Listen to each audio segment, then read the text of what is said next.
Why the giraffe don't look like the lion? They don't hunt. It ain't got nothing to do with what you eat. You think the lion look the way it eat because of what it eat? You think the physique is what, like watch the lion. You think that physique is that because of what it eat? It's not. It's the hunt that make it look like that. It's the hunt, because every time it get up and it go out, it's got to run. Every time it go out, it's got to jump on my man and boom, bring my man to the ground. And I don't know if you watched it or not, but I promise you, whatever they catch, it ain't just letting them eat it. It's a fight going on, and every time it fight, it gets stronger. Every time it fight, it get more ferocious. Every time it fight, it becomes more of what it is.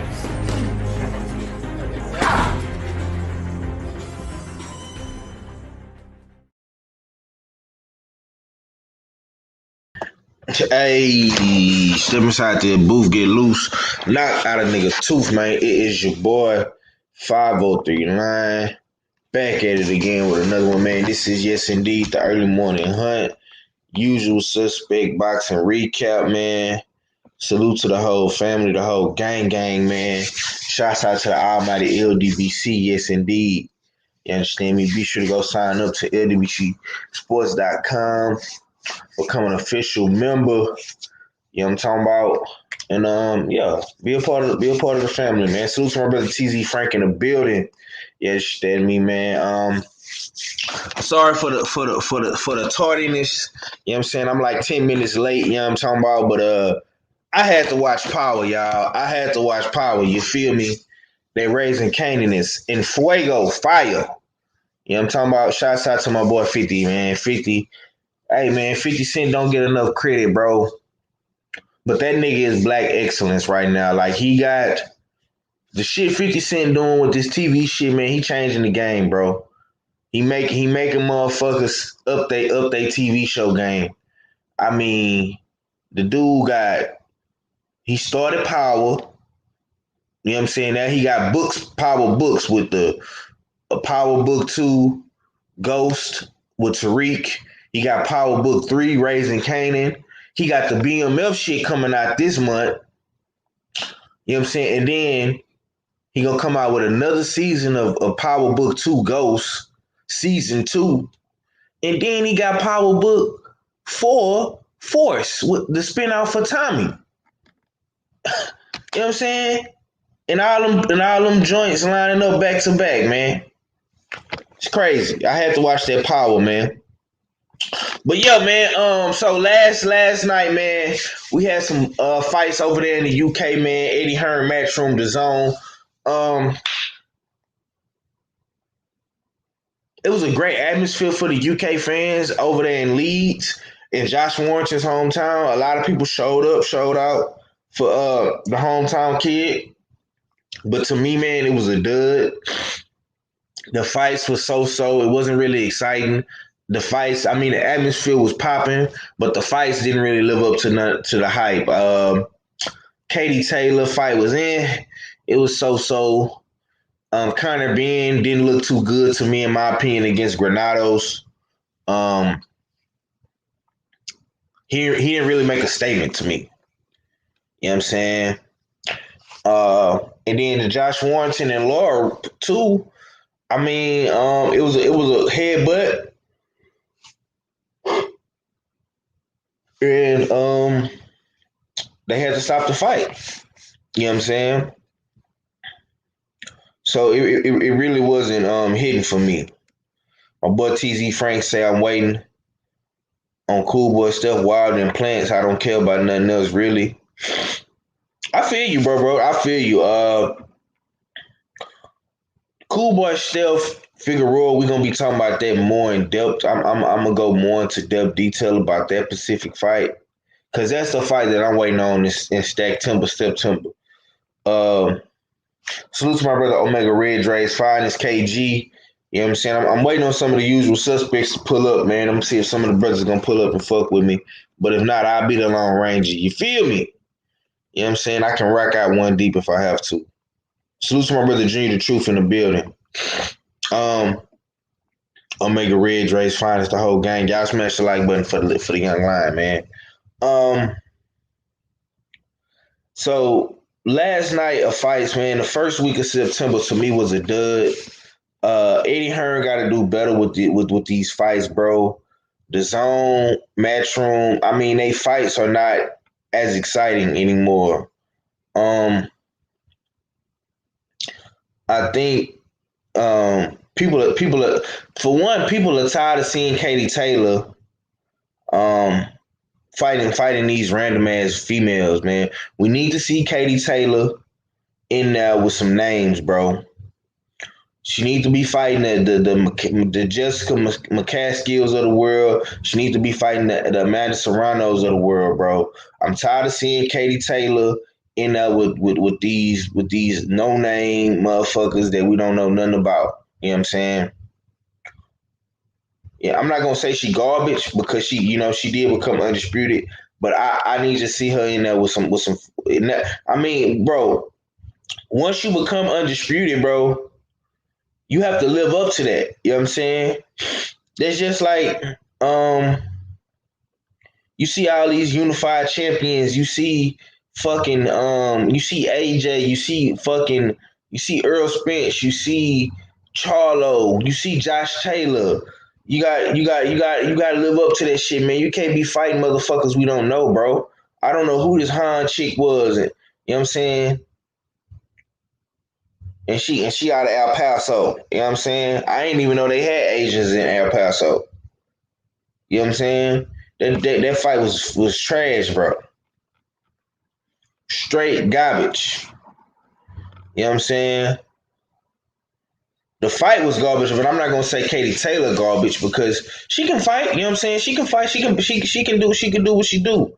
But like I say, I want to see her in there with some names. That's my biggest problem with Katie Taylor. Salute to my brother Jelly Bean. Was getting out of yeah, man. Yeah, man. That shit was some bullshit, man. That shit was some bullshit. Then Granados, just to keep it funky, man. I don't think Adrian Granados. I don't think he's the same Granados. People are still living in the past, and they want Adrian Granados that stopped Amir Mom. You know what I'm saying? That dude is long gone, bro. Adrian Granados, I don't see the hunger and the determination and the desire. The desire. You know what I'm saying? Desire. You know what I'm saying? Like Mike be saying, he don't got that funk no more to him, man. He done cleaned up. You know what I'm saying? After Granados stopped Emir Mom, man, Granados became a household name in boxing. Cause at that time, Emir Mom was a highly sought out prospect. You know what I'm saying? He had a lot of hype behind him. He was beating up a lot of guys, and Granados came in there and changed his whole frequency. You know what I'm saying? His whole destination. You know what I'm saying? You know what I'm saying? He put a big detour in Amiri Mom's, you know what I'm saying, destination. So with that being said, man, you got to think about it, bro. Granados done been around the block. I mean, he done got a couple nice paydays. Uh, he's fought Danny Garcia. He's fought Broner. You know what I'm saying? So Granados done been around the block, man, and he done made some good money off of boxing.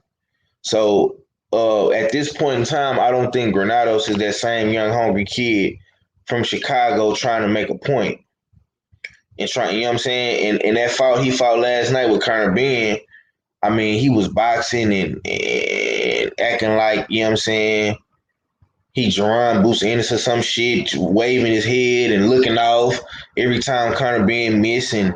You know what I'm saying? Like he's just the fucking defensive master and all that shit, bro. That's not your style, bro.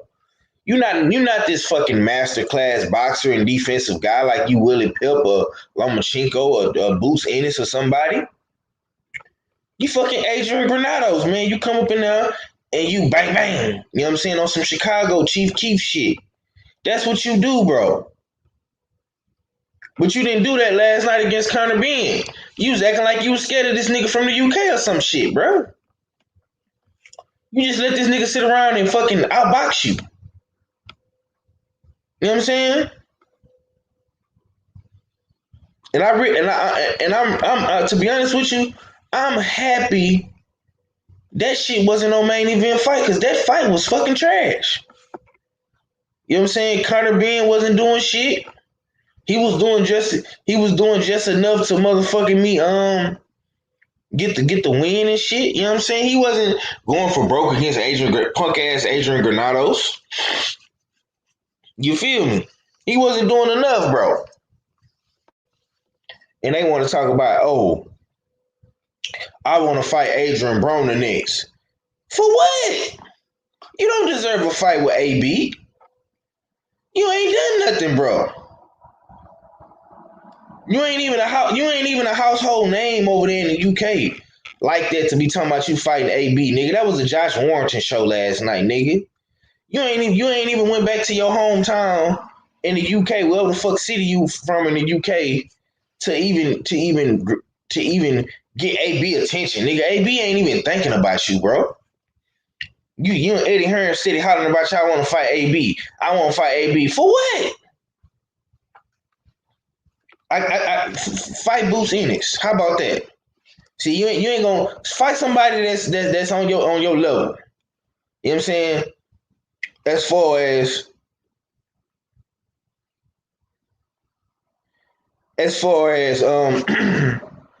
notoriety, right? I'm not talking about skill set, but you know, fan base notoriety, you know what I'm saying, outside the ring. Fight Bruce Ennis. Fight Virgil Ortiz. Fight Jamal James. You know what I'm saying? Fight them type of guys. All of a sudden now you want to fight Adrian Broner.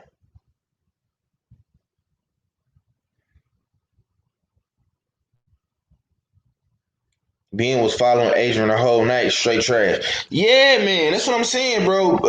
Salute to my brother MJ, man. Dream the Truth say we need to gas up Conor Ben to step in there with one of those young 147 hit. That's what I'm saying, bro. But he ain't finna just skip the line and fight Adrian Broner. What validates you to think you gonna skip the line to fight AB when you ain't beat nobody, bro? You know what I'm saying? Only people you beat was Samuel Vargas, and he got beat up by half the niggas on PBC already. You beat Samuel Vargas and you fought Adrian Granados, old Adrian Granados, not the Adrian Granados at 140. You fought the one at 147. So this is a different Granados we're talking about. You won, yes indeed. No, I'm not taking your win away, but you know what I'm saying? It wasn't impressive, bro. You didn't make no statement last night. It was just a boxing match. You just boxed. You didn't come up in there and hurt Granados. You ain't stun him. You ain't hurt him. You ain't knock him down. You ain't knock him out. It was just you just boxed, bro. And you half-ass did that. You know what I'm saying?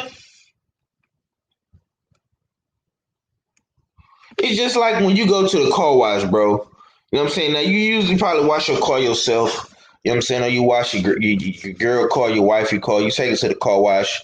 You know what I'm saying? And they do a half-ass job. They leave streaks in the motherfucking in the car. You know what I'm saying? They leave the back window. You know motherfuckers don't like cleaning that back window. They leave the back window dirty. You know what I'm saying? Like you just did a half-ass job with the Granados fight, man. It wasn't even that impressive, bro. You know what I'm saying? And it's probably gonna be the only time I talk about this shit. It's gonna be the only time y'all hear me talk about this fight, because it wasn't nothing to talk about.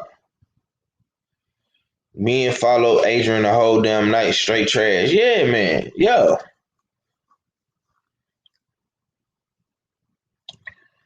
I want to see Conor Ben fight some of these young boys at 147.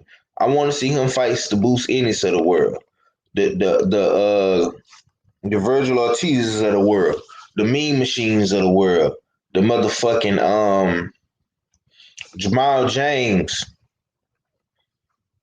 Salute to my brother, whatever, man.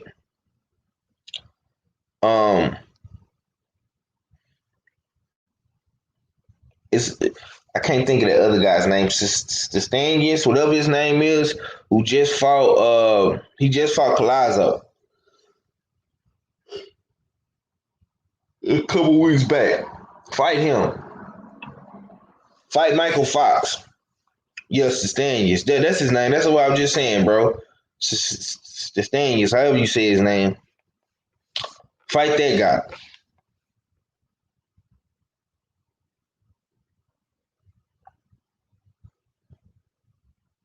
You know what I'm saying? That's who I want to see you fight.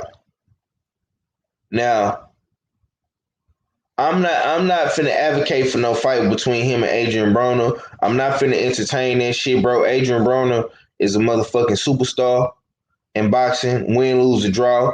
Adrian Broner has a cult-like fan base, and Adrian Broner don't have to fight no motherfucking Conor Benn unless they finna get him 10 to $15 million. If Eddie ain't finna get that man 10 to $15 million,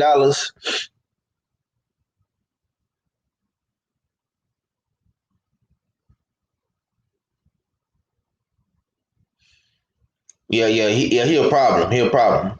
I want to see him fight him too. You know what I'm saying?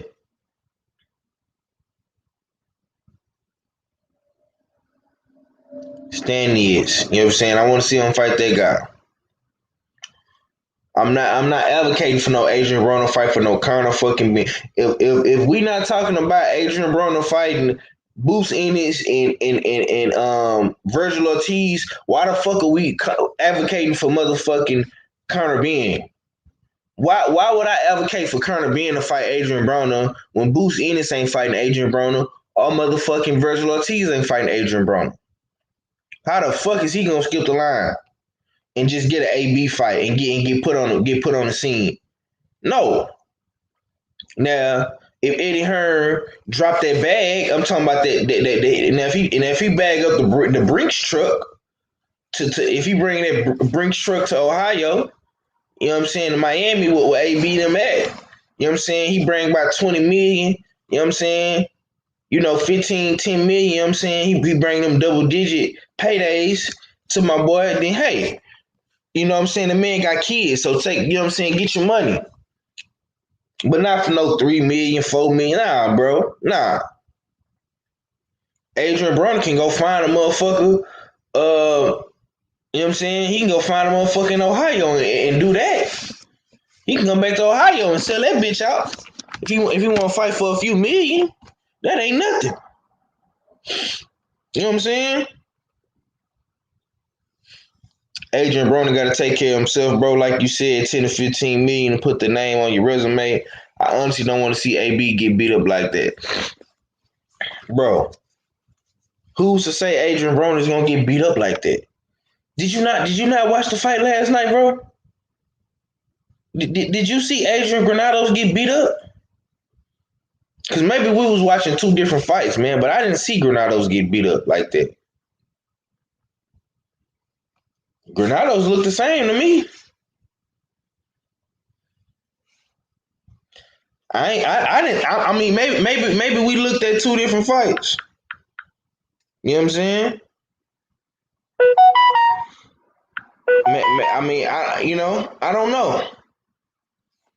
I don't know, y'all. I didn't see Adrian get beat up like that. I didn't see Granados get beat up like that. So if Conor Benn struggled with a half-ass wannabe boxer, you know what I'm saying? You say you watched the fight, just don't think AB is in the right headspace to be fighting right now, bro. I mean, yeah, you got a point. You know what I'm saying? I don't knock you on that one, but I think Adrian Broner do want to fight. I think he want to make money, but tomato, bro. I don't. You know what I'm saying? We shall see. We shall see what's going on.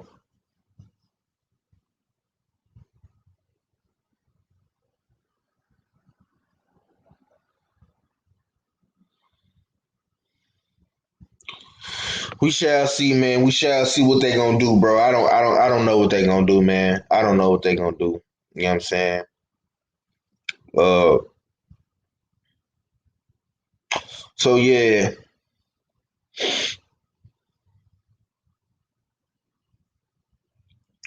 that fight was. I mean, that fight card, bro. It just sucked, man. It just sucked, bro. Eddie Hearn got to do better. Eddie Hearn got to do better, man. Do I think Josh Warrington was on his way to getting knocked out? I don't know, man. It was still early in the fight, bro. So I won't say he was on his way to getting knocked out. You know what I'm saying? It's kind of hard to tell. But from the looks of it, I mean, they was both having some moments in the early rounds, man. You know what I'm saying? Like I say, I do want to see Warrington and Laura, finish, settle their differences. When you think about it in retrospect, man, I want to see. I want to see. You know what I'm saying? I want to see them get that straightening out the way, man. I want to see that straightening get straightened out, man. Because at the end of the day, you know what I'm saying, Laura did win and whoop his ass. And they want Josh Warrington to get them belts back. So get his belt back or whatever. You know what I'm saying? So I'm pretty sure they're gonna fight again. AB will fuck Conor Ben up too. I don't know, man. You know what I'm saying? I don't know. But I know Conor Ben ain't gonna beat his ass. If Conor Ben do win, bro, it'll be like on some decision type shit. Cause AB ain't let his hands go on some shit like that. It ain't gonna be on no he stopped Adrian Broner and knocked him out now. It ain't gonna be that.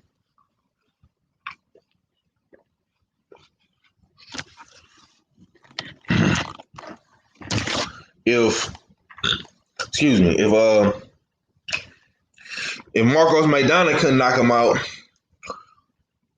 and he was one of the hardest punchers in the game, I don't see Conor Ben doing anything to hurt or stop AB. You know what I'm saying? Salute to my brother, Big Texas in the building. You know what I'm saying? So, yo.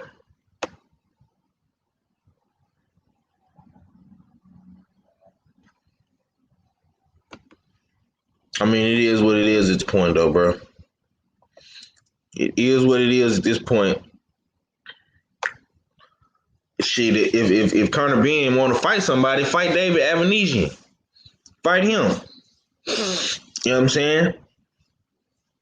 They talking about Kell Brook and Amir Khan, man. Don't nobody want to see no motherfucking Kell Brook and no punk ass Amir Khan, bro. Get them niggas the fuck up out of boxing. I don't want to see no fucking Amir Khan, man. You know what I'm saying? I don't want to see no Amir Khan. I don't want to see no motherfucking Amir Khan, man.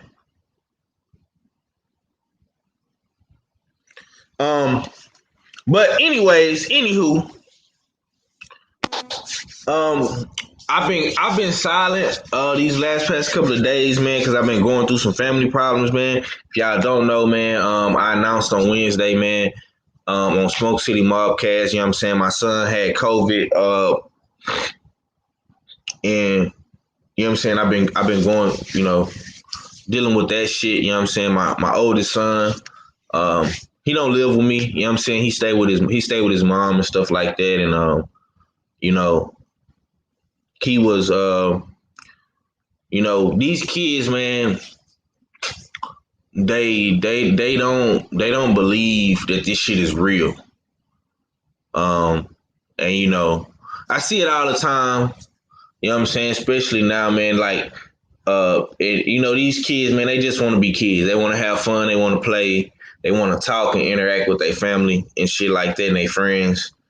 Uh and he was having a problem with wearing his mask.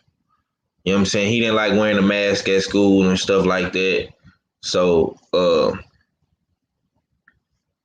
he he contracted the motherfucking corona. You know what I'm saying? At school. You know what I'm saying? So I've been dealing with that. So I really haven't been really going live or really been on nobody's show since Smoke City.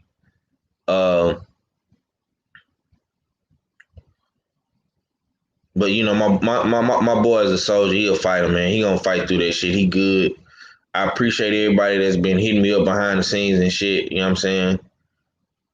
I ain't really said too much about it, but it is what it is at this point, man. You know what I'm saying? Don't nobody owe me nothing, bro. But like I say, the ones that did, you know what I'm saying, hit me up and, give me their condolences and shit like that. You know what I'm saying? You know what I'm saying? Their concerns and shit, you know what I'm saying? I appreciate it. But I say that to say this, man. You know what I'm saying? I've been dealing with my little family situation. And of course, this whole little situation with this Valdez shit, like I've been watching, you know what I'm saying? I ain't really been on nobody's shit. Like I know Supreme went live Friday. I think All Fella did a show yesterday and shit like that. I was watching like Junior the Truth. I watched a little bit of Black Fight Fan, you know what I'm saying, his show.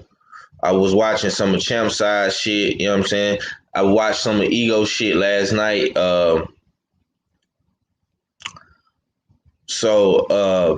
Everybody with this Valdez situation, everybody's upset in arms about Valdez and his amphetamine, and you know,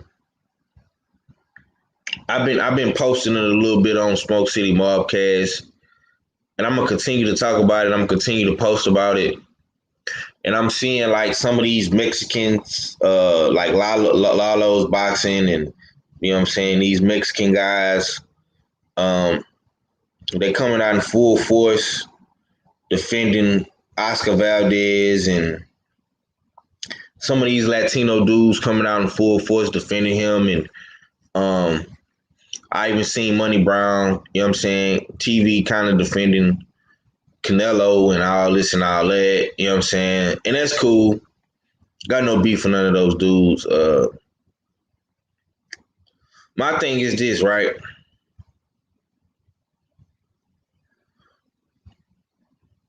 If you gonna come out and defend Canelo, bro,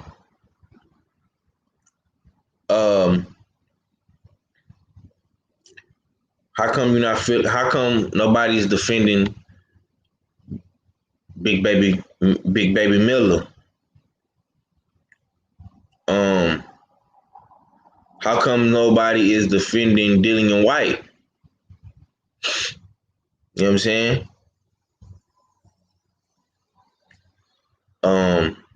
How come nobody is defending Willie Monroe?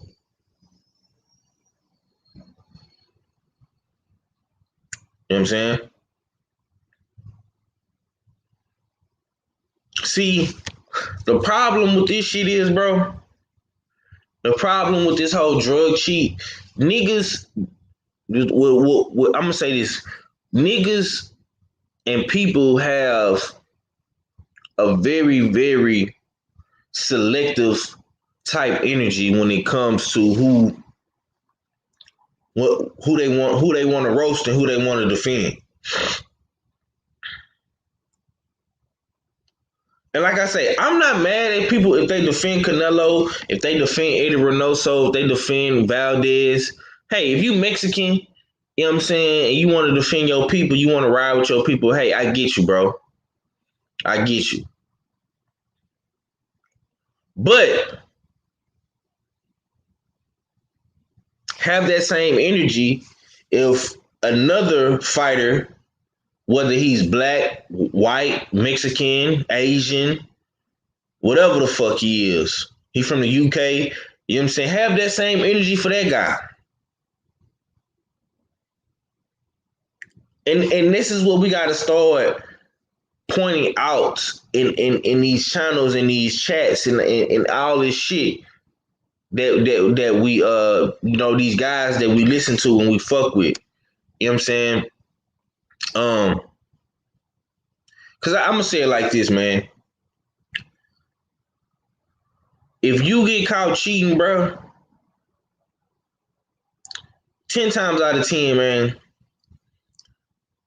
you was already doing the shit or halfway in the shit, you know what I'm saying, before you got caught. You just got caught. You know what I'm saying?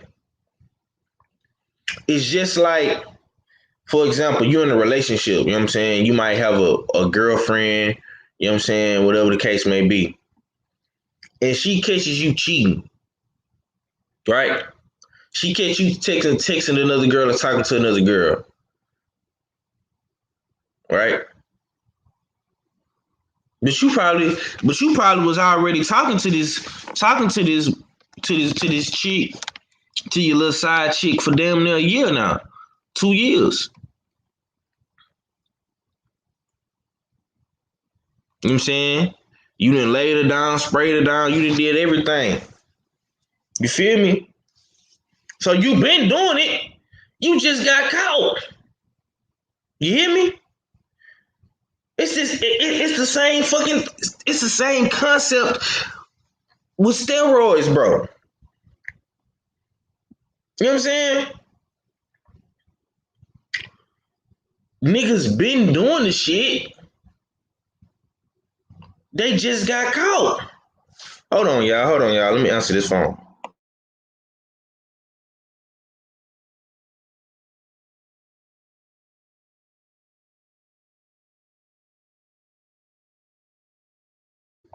Okay. I'm back.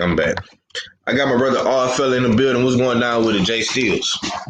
What to do, what you're saying, what to go on. It's your favorite, your most hated R fella back for another one. Early morning hunt. Yes, indeed. Salute to one half of the Houston hard hitters, you know what I mean? Texas Drip. Yes, sir. Salute to State Radio Boxing TV as well. Y'all know what it is. Right. So you came in at the perfect time, bro, because I was cooking on this whole cheating scandal, right? So this is my theory, and I've been listening to everybody talk about it, right?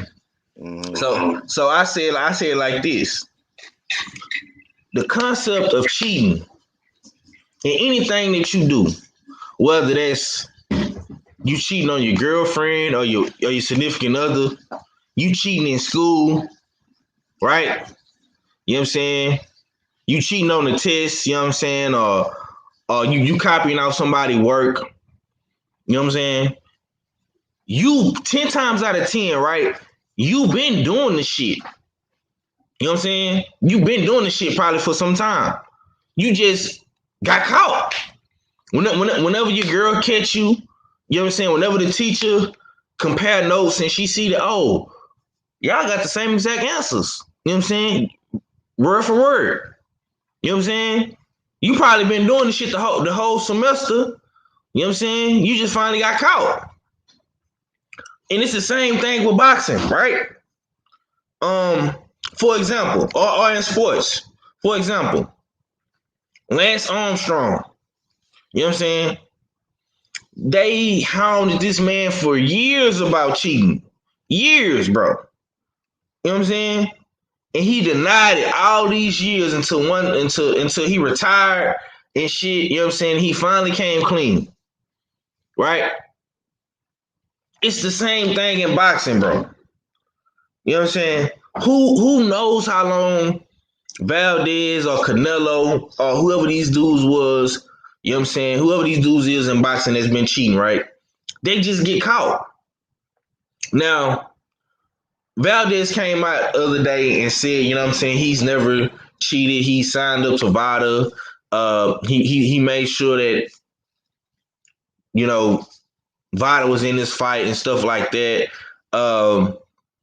But truth be told, if you really do your research on this, he of course he signs up for Vada. You know what I'm saying? When he becomes a WBC champion. But when you really think about it, this was a clean boxing program. Random drug tests. Okay? So for example, if a fighter signs up to Vada for their fight, they only being tested throughout the camp of the fight. You know what I'm saying? But when you become a WBC champion and you in the clean boxing program, you subject to get random testing. So they might test you, you know what I'm saying, 5 times in 5 weeks throughout the camp. You know what I'm saying? Them motherfuckers don't normally just test you when you don't have a fight coming up. Sometimes they do but half of the time they don't. You know what I'm saying? And Valdez making it seem like he don't know how this amphetamine got into his system. What's good with the NBA D Nice? When you think about this in retrospect, you really think about it. And you think about what amphetamine does. Amphetamine is a diuretic, right? It helps you cut weight. They use amphetamine is really given to people. Hey, close that door, bro. Amphetamine is given to people that are obese, right?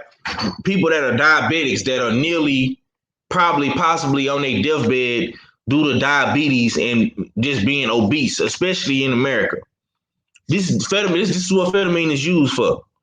Amphetamine is used for people that need to lose weight. They need to cut weight, right? So sounds about right. Right. So Valdez, he gets popped out of the blue. You know what I'm saying? He didn't see this one coming. Do you think, first things first, because I'm seeing a lot of brothers do this. Do you think Canelo and Reynoso should be blamed and affiliated with what Oscar Valdez has done? What's your thoughts on that, man? And how do you feel about that whole concept of cheating?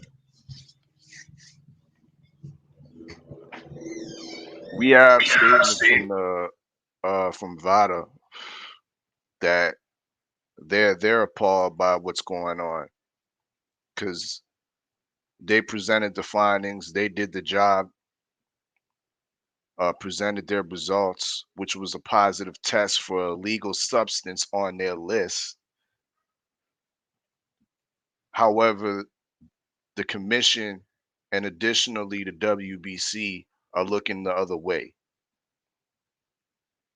This is definitely a problem in boxing, and we're seeing like this underground syndicate, so somewhat of a boxing cartel. We was talking on about it on the Wake and Bake show yesterday, and me and KG we're ready to reduce the WBC into just a regional belt, a Mexican belt, a national Mexican belt. It's not a world belt because they're not applying the rules across the board for all the different nationalities across the world. It seems like they're picking and choosing only Mexican fighters to give passes to. And passes aren't needed in these situations where livelihoods are at hand. Lives are at stake in this sport. But you're allowing one of your Mexican competitors to compete at an advantage. Now, Oscar Valdez was very particular with his wordings. You know what I mean? Because he was uh specifically saying he doesn't use anything to enhance his performance.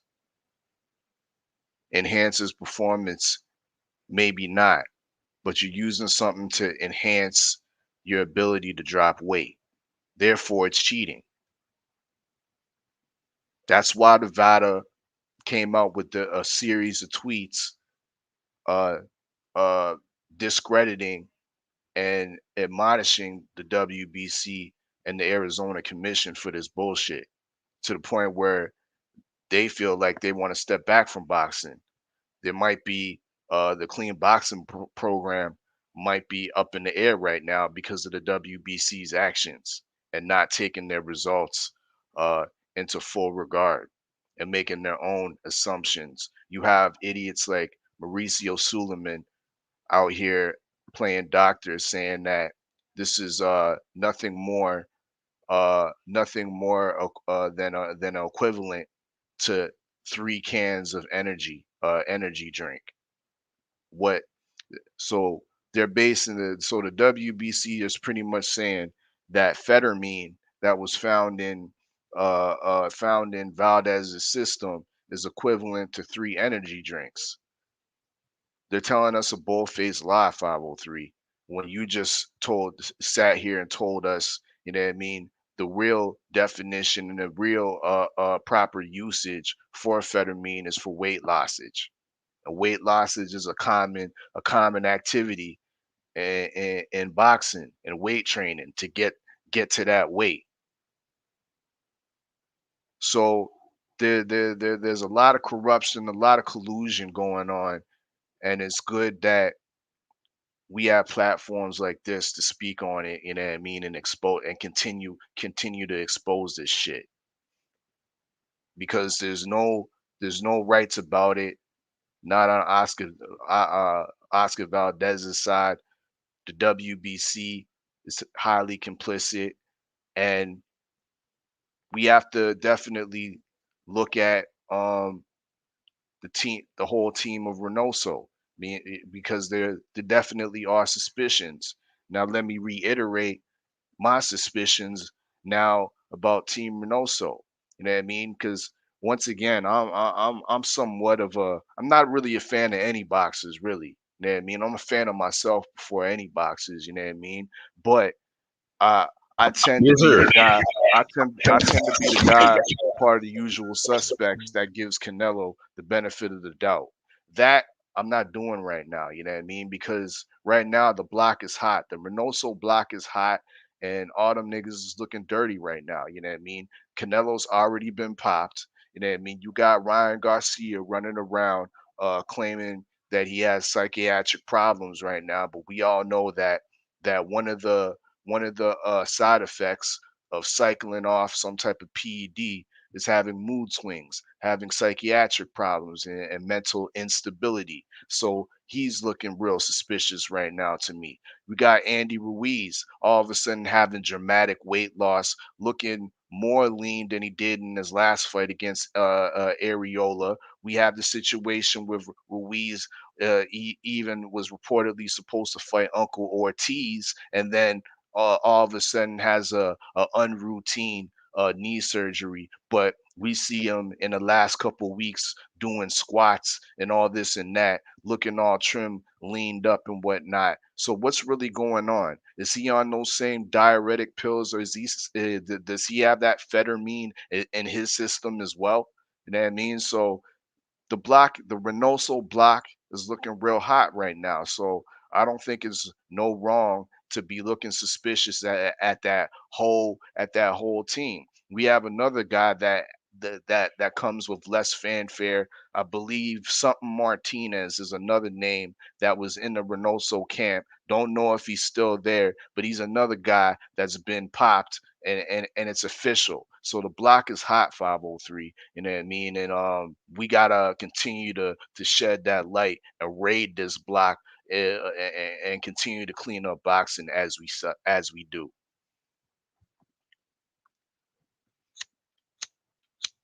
Uh, I agree wholeheartedly. I'm gonna say this, man. I'm gonna say this. Salute to Mike Coppinger. He broke this story, and he's been reporting on this story thoroughly. Uh, a lot of people give Mike Coppinger flack, but to me, man, I just gained a whole lot more respect for Coppinger simply because he works for ESPN directly Hmm. to report on boxing and MMA, and he could have took the company man route. You know what I'm saying? He could have took the I don't want to I don't want to ruin any relationships. I want to be cordial with everybody. He could have did that. So for him not to do that and actually report on all the facts and kind of shake the room up a little bit, I'm like, well, damn, you know what I'm saying? You doing your fucking job, and I'm gonna keep it real, man. I don't see a lot of guys talking about this. Besides him, I know Victor Conte has chimed in on Twitter. Of course, the LDBC ego champ side. You know what I'm saying? We've been talking about it constantly. You know what I'm saying? So my thing is this: people tend to have selective energy on what they want to. You know what I'm saying? Put out there. You know what I'm saying? Maybe if this was another guy, maybe if this was a Earl Spence or Wilder, uh, you know what I'm saying? Anthony Joshua, you know, guys of that ilk, you know what I'm saying? Maybe a Charlo, you know what I'm saying? A Devin Haney, shit like that. Tank Davis, maybe if it was a guy like that, maybe it would be more suitable for these guys to talk, you know what I'm saying? And do their fucking job. Do you see do you see the selective energy that's been transpiring these last past couple of days? Because to me, bro, it only seems like we talking about it, Coppinger and Victor Conte. You know what I'm saying?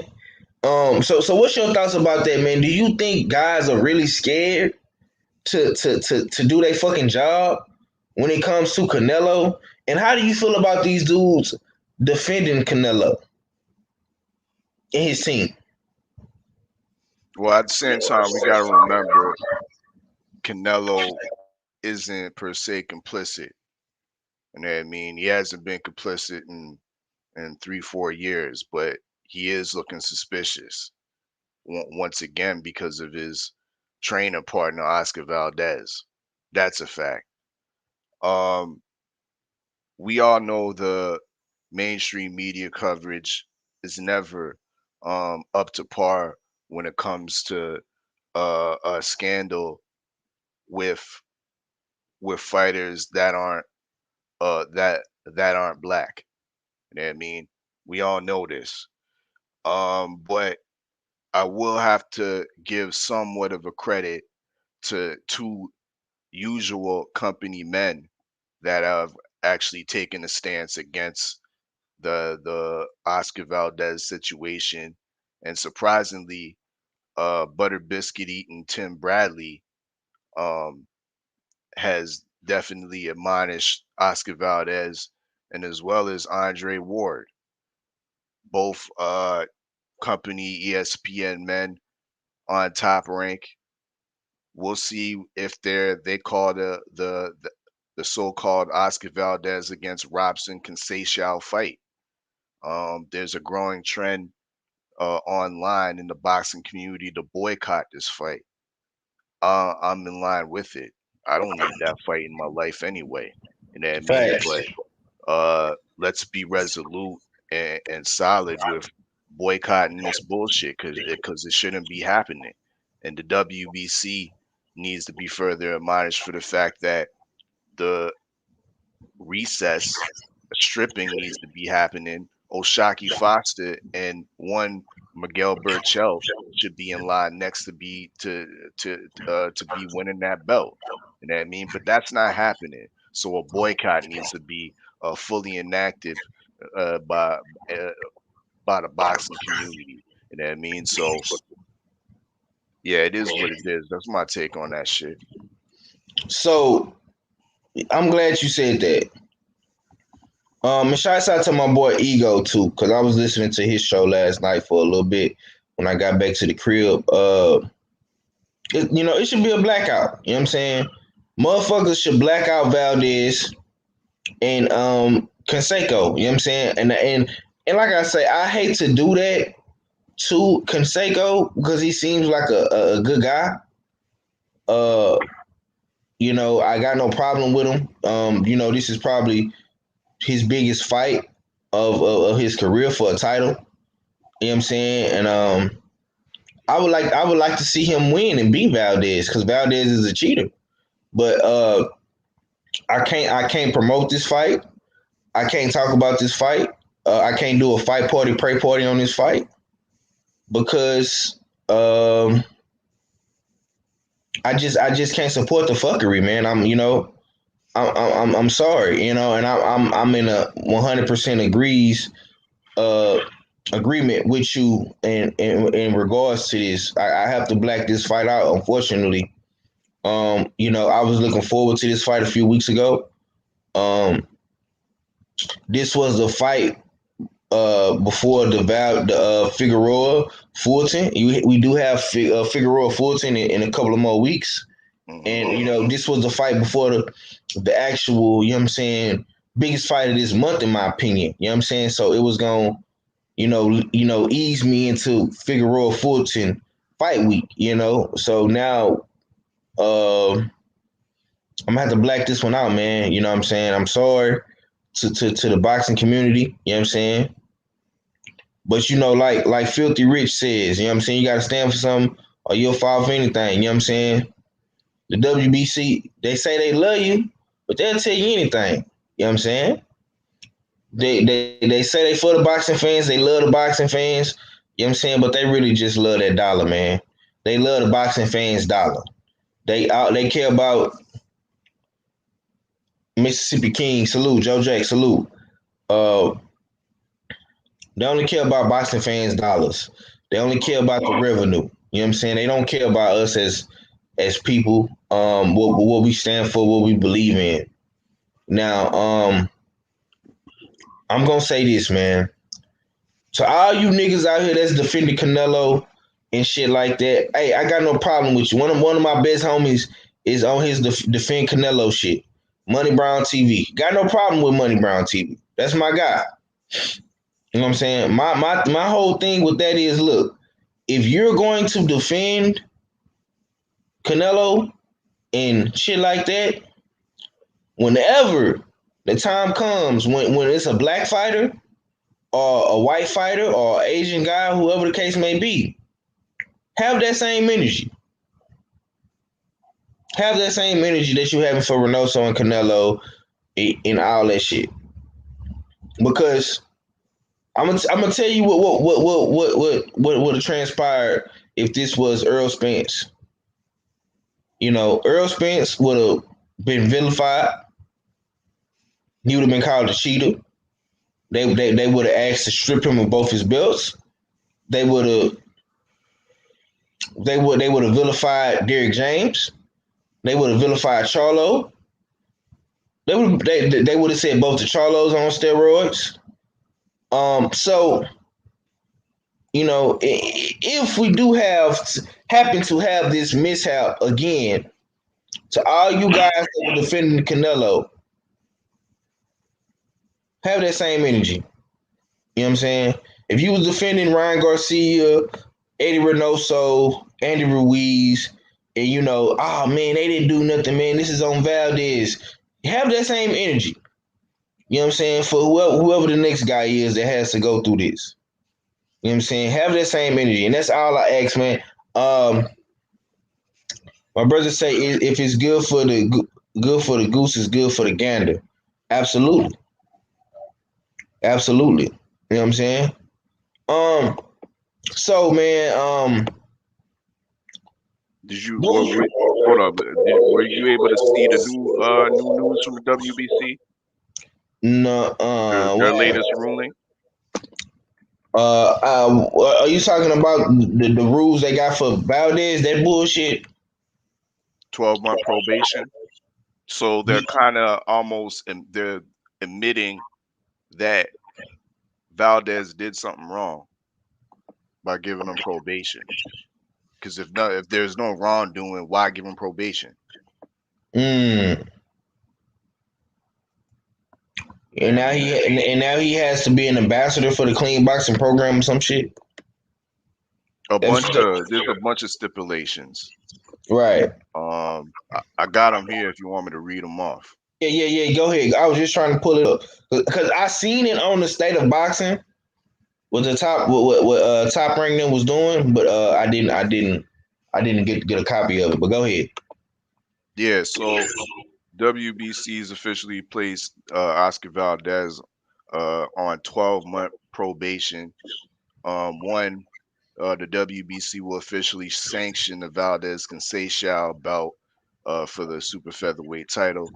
It will take place originally scheduled September 10th. The WBC will donate the totality of the sanctioning fees it will receive from that belt into the clean boxing program and the WBC Boxer Fund. Oh, how sweet and generous from the sanctioner body. Three, the WBC will design and implement several mandatory programs at the champion Valdez's sole cost, including taking a substantial number of random anti-doping tests in the next 6 months as determined by the WBC. He should have been doing that anyway. B, enrollment, active participation, and strict compliance with weight management program, including nutrition, hydration components designed by the WBC Nutrition Committee. Champion Valdez and his team must receive complete certification of this program. And then C, once he completes the above programs, Valdez should serve, was you was alluding to earlier, as a WBC ambassador. He shall make a minimum of 6 personal appearances to promote and educate attendance on the principles consistent with clean boxing, weight management, proper practices, and the WBC responsibility values. Mm. I mean, so yeah, that pretty much wraps up the stipulations that um, Oscar Valdez is under for the next 12 months. The so-called slap on the wrist from the Mm. WBC, not feeling it at all. Okay, and it says for number 4, I got it pulled up. Okay. This is on the official website as well too. WBCboxing.com/Oscar Valdez. It says number 4, the WBC will place champion Valdez in probation status for a period of 12 months. Any whereabouts failures or adverse analytical finding during the probationary period will result in an indefinite suspension from all WBC activity, immediate suspension of recognition of any WBC privilege, champion, or status until the matter is resolved and being shown as not available in the WBC World Ratings. Clean boxing is one of the bedrocks of the WBC. The WBC will maintain its leadership in the sport by investing resources and efforts in making sure that boxing is clean and that boxers are educated and protected while justice prevails at all times. Excuse me. The WBC wishes to acknowledge and thank those who are participating in this complex process, including the Pake Yaki Athletic Commission and its advisors, the Association of Boxing Commissions, Top Rank Incorporated, Team Valdez, and the experts and consultants who diligently worked on the case. So, Basically, this is what's gonna happen. He's gonna be on he's gonna be on probation for a year. Okay, the WBC is gonna tell him to probably go to some gyms in Mexico, probably in Arizona, since this fight is being commissioned in Arizona and Tucson. You know what I'm saying? Probably go to some Indian resort because this Pakashish Yaki uh athletic commission, of course that's an Indian commission, and we're gonna get into that in a few. So basically, he's gonna have to be in compliance and do what they say. So he's gonna be a poster boy for clean boxing. A dude that just popped dirty for PEDs is gonna now be a poster boy for clean boxing, right? So is he guilty or not? Well, he's guilty in my eyes. I mean, it all depends on who you're asking. You know, over here in the LDBC shit, he would have got his head chopped off if it was up to us. You know what I'm saying? If it was up to me, if it was up to me and all fella, you saying? But you know, He literally got community service, bro. right? Yeah, that's what I'm saying. It's just it's community service, man. You know, like when them rich white kids, they get caught with 10 pounds of weed and they drunk and all this, and then they daddy coming there and rub a few elbows and get them off with some probation. You know what I'm saying? Some community service. This is what's this, and we said this, bro. We said this on Red Show like Monday. Wednesday, one of them days, you know what I'm saying? We was on bullshit on the Beltway. I say, man, he gonna get a slap on the wrist, bro. You know what I'm saying? He gonna get a slap on the wrist. And this is what they doing, man. Listen. They basically told him, like, look, you're gonna be on probation for 12 months. In the next 6 months, because remember, and this is very, very important. Our fella just read it out to you, the beginning stipulations of his shit. You know what I'm saying? He has to take a substantial number of random anti-doping tests in the next 6 months. In the next 6 months. Right? So that's giving him a motherfucking timetable to be clean. You know what I'm saying? That's just like if you at your job or you working or you got a contract or something and they tell you, look, while you doing this specific job for the next 6 months, right? Even though this job is gonna last a year, it's gonna be 12 months. But for the next 6 months, we gonna random drug test you. So don't be smoking weed. Don't be popping pills. Don't be doing a lot of drinking. You know what I'm saying? That's basically what this is, bro. This is some of the craziest shit I ever seen in my life. Only when you Mexican though, right? You know what I'm saying? Yeah, man. If it was up to the punch junkie off with his head, yeah, bro. We need to send the Jakes up there. They made this dude an ambassador of doping. Exactly, bro. That's just like making fucking Pookie off of New Jack City the ambassador of Say No to Drugs or the Dare campaign or some shit like that. You know what I'm saying? It's crazy, bro. It's crazy. You know what I'm saying? So, hey, this boxing for you, man. This boxing for you, man. And this is the exact reason why probably after today, I'm not gonna be talking about this no more. I'm one and done. You know what I'm saying? I'm not gonna come up on here every day and do a bunch of live streams talking about Oscar Valdez and the WBC. I can't. I'm gonna just keep it real, bro. I can't rock with the WBC after this no more. Should we trade the green belt and keep it homegrown? Because the IBO in Florida, bro, and They don't need that Ferrari green. They don't need that Ferrari leather. Yeah, yeah, man. I might have to trade in this green and get the other green, bro. Cause you know, me myself personally, I can't speak for the all fella because I know how you feel about these belts and shit. But I gotta I gotta fall back from the WBC, man. I've been giving them too many passes. They one of the biggest problems in boxing as well. And if you guys, do y'all tend to still rock with the WBC, hey, that's cool. You know what I'm saying? Because I rocked with them for a long time. But I mean, this right here draws a line in the sand for me. Uh, I accept. I take a lot of shit on the chin, bro.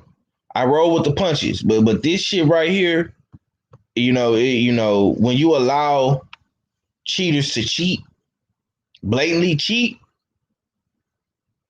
and you do nothing about it, and you still continue to allow this fight to happen, it's a problem. So, Awful, I want to ask you this, bro. Do you think the WBC could have called this fight off, or do you feel like it was up to the athletic commission, this Indian Athletic Commission in Arizona? I don't want to keep messing up their name. Because L Dub was telling me, oh, this particular athletic commission, they're depending on the money for this. They need the money. Mhm. This is on the Indian resort. But my thing is this: don't Indian resorts have casinos on most of them that allow gambling? Now I'm not too for sure if they have casinos in Arizona, but I think they do. If I'm not mistaken. How Yeah, do you I feel about mean, that? I don't know the specific situation with this reservation, but it's obviously established enough to stage a fight of this magnitude. Top rank decide to go there, and then I mean, ESPN's gonna have to set up their whole situation out there as well to broadcast the fight. So um, they can't be that starving for cash. Uh, ESPN and Top Rank just don't go to places like that are strapped for cash. You know what I mean? So I really don't see that. But in the sense the who the blame is for this fight going on and proceeding, it solely lies with the commission, the Indian Reserve Commission. Um, the maybe some of those reasons are why they want to proceed with the fight because of the money, not because they're cash strapped, but because they see the dollar signs, the influx of people coming in, tourists coming in, fans coming in to watch the fight, spending other indirect monies, hotels, food and accommodations and whatnot. Um, so yeah, that might all play a part. Uh, the greed over the morals and sanctity of the sport. You know what I mean? But at the same time, Top Rank should have gave them they could have gave them an option of another alternative fight. You know what I mean? To take that out of play. Um, the blame that once again the WBC gets is for not stripping and not proceeding with their their strict rules with regards to the clean boxing program.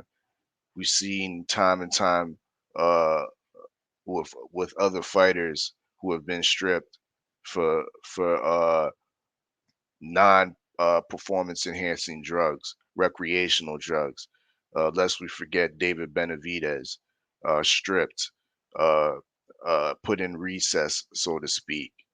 I don't see why this is any difference of a circumstance. Why?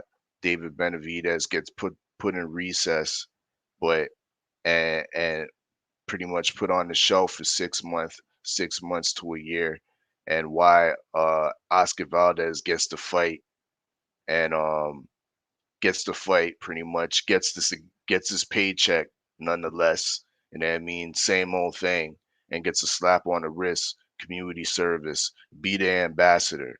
This is some boxing cartel shit at its highest level, and that means so. In my opinion, yeah, once again, the WBC must be blamed for not carrying out and following out with their own rules and stripping this champion. But to reiterate, the blame's on the commission for going through with this fight. They have the power to stop it. Um, we can remember back. There's another situation with Povetkin who popped dirty, I believe, for a fight in Russia.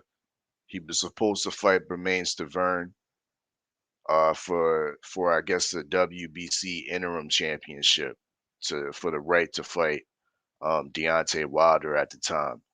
He popped dirty. WBC ended up not sanctioning the fight.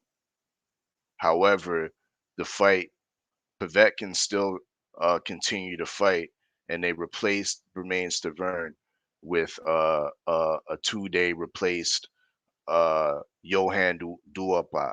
Yeah, Johan Duapis. And a juiced up Povetkin knocked out Johan Duhapis in 2 rounds. And we know how sturdy Johan Duhapis is, going in there with the bronze bomber for like what 10, 11 rounds, and I don't even think he got dropped. The fight had to be stopped. And I mean, but in this instance, in Povetkin fight, I mean, he came in there with gym shorts and some like and some J5s or something like that, and got knocked out in the second round. But the Russian commission allowed that fight to go on because of the ticket sales, the money behind that was generated off of that Povetkin fight. The fight had to go on for the economy. So I could see what L Dub was saying with that sentiment. But once again, I think it's greed over the morals and the safety of these boxers. You know what I mean? So we got to put the full fault on this Arizona commission. Right. And shouts out to the internet, man. I mean, you can really just go and type anything you want to in the internet. It's I call it the research field of information. Okay, it's a field of information. Now, all you got to do is just put words together, and you can come out with a lot of stuff. And now that I'm looking at this Yaqui tribe, right? Casino that sold. This is the casino. This is the athletic commission that approved this fight. And I'm looking and I'm seeing, and they just built this casino, you guys. This is a new casino. Look, they got John Legend performing September 24th. They got this popular Hispanic band, Tejano band, Ice Cube performing. And this is the fight. Check this out. Well, I mean, you can't make this stuff up. Yeah, right? Man, they ain't hurting. Look at that. They ain't hurting, bro. Right? Now this is a whole resort. This is a whole resort. Casino de Sol. So you mean to tell me you couldn't cancel this fight? I mean, was you really hurting for bread that much to where you couldn't cancel this fight? I mean, you have plenty. It looks like to me you booked up. You know what I'm saying? You got plenty of entertainment coming your way to this casino for your people. You got an RV park. Okay, you got golfing. You know what I'm saying? You got dining, steakhouse. You got a Moby's, Sunflower Cafe, Bingo Deli. Um, you got a Zebo, Tropico Lounge. You know what I'm saying? You got a bunch of entertainment. I mean, you got the of course the casino, the slot machines, the table games, the bingo, the poker. You know what I'm saying? I mean, Indians, I'm gonna just keep it real, man. Indians in America make a lot of money. You know what I'm saying? They got land. Even though, black people don't get shit in this country, right? They gave the Indians land and resorts and they don't pay taxes on this land, right? Just think about that for a minute. This gives you another reason not to support this shit. The Yaqui tribe approved this fight. Indians. And no disrespect to my indigenous people, I mean, make your money by all means, right? But it don't look like to me that this Indian tribe is hurting for money. You know what I'm saying? Just looking at their website, I mean, hell, they just opened two casinos. Now they have two casinos, right? I typed it in. It says the Paque Yaqui tribe owns and operates two casinos in Southern California, Casino of the Sun, and recently opened Casino del Sol, Arizona's largest and unique entertainment destination. Mm. So what that tell you? They expanding. Hmm. Right?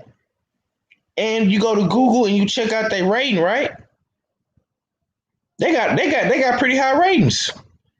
Casino of the Sun is a 4.1. That's in Tucson, Arizona. And Casino del Sol is a 4.3. So hey, this is greed, like our fella said, at an all-time high, right? Salute to my brother D Hodges, Supreme Beast Boxing Talk, Wrong for Rock, okay? So that is the Yaqui tribe. And once again, this is no disrespect to my indigenous people, my Indians. I have no beef with anybody. I'm just pointing out the facts of this whole Valdez cheating scandal.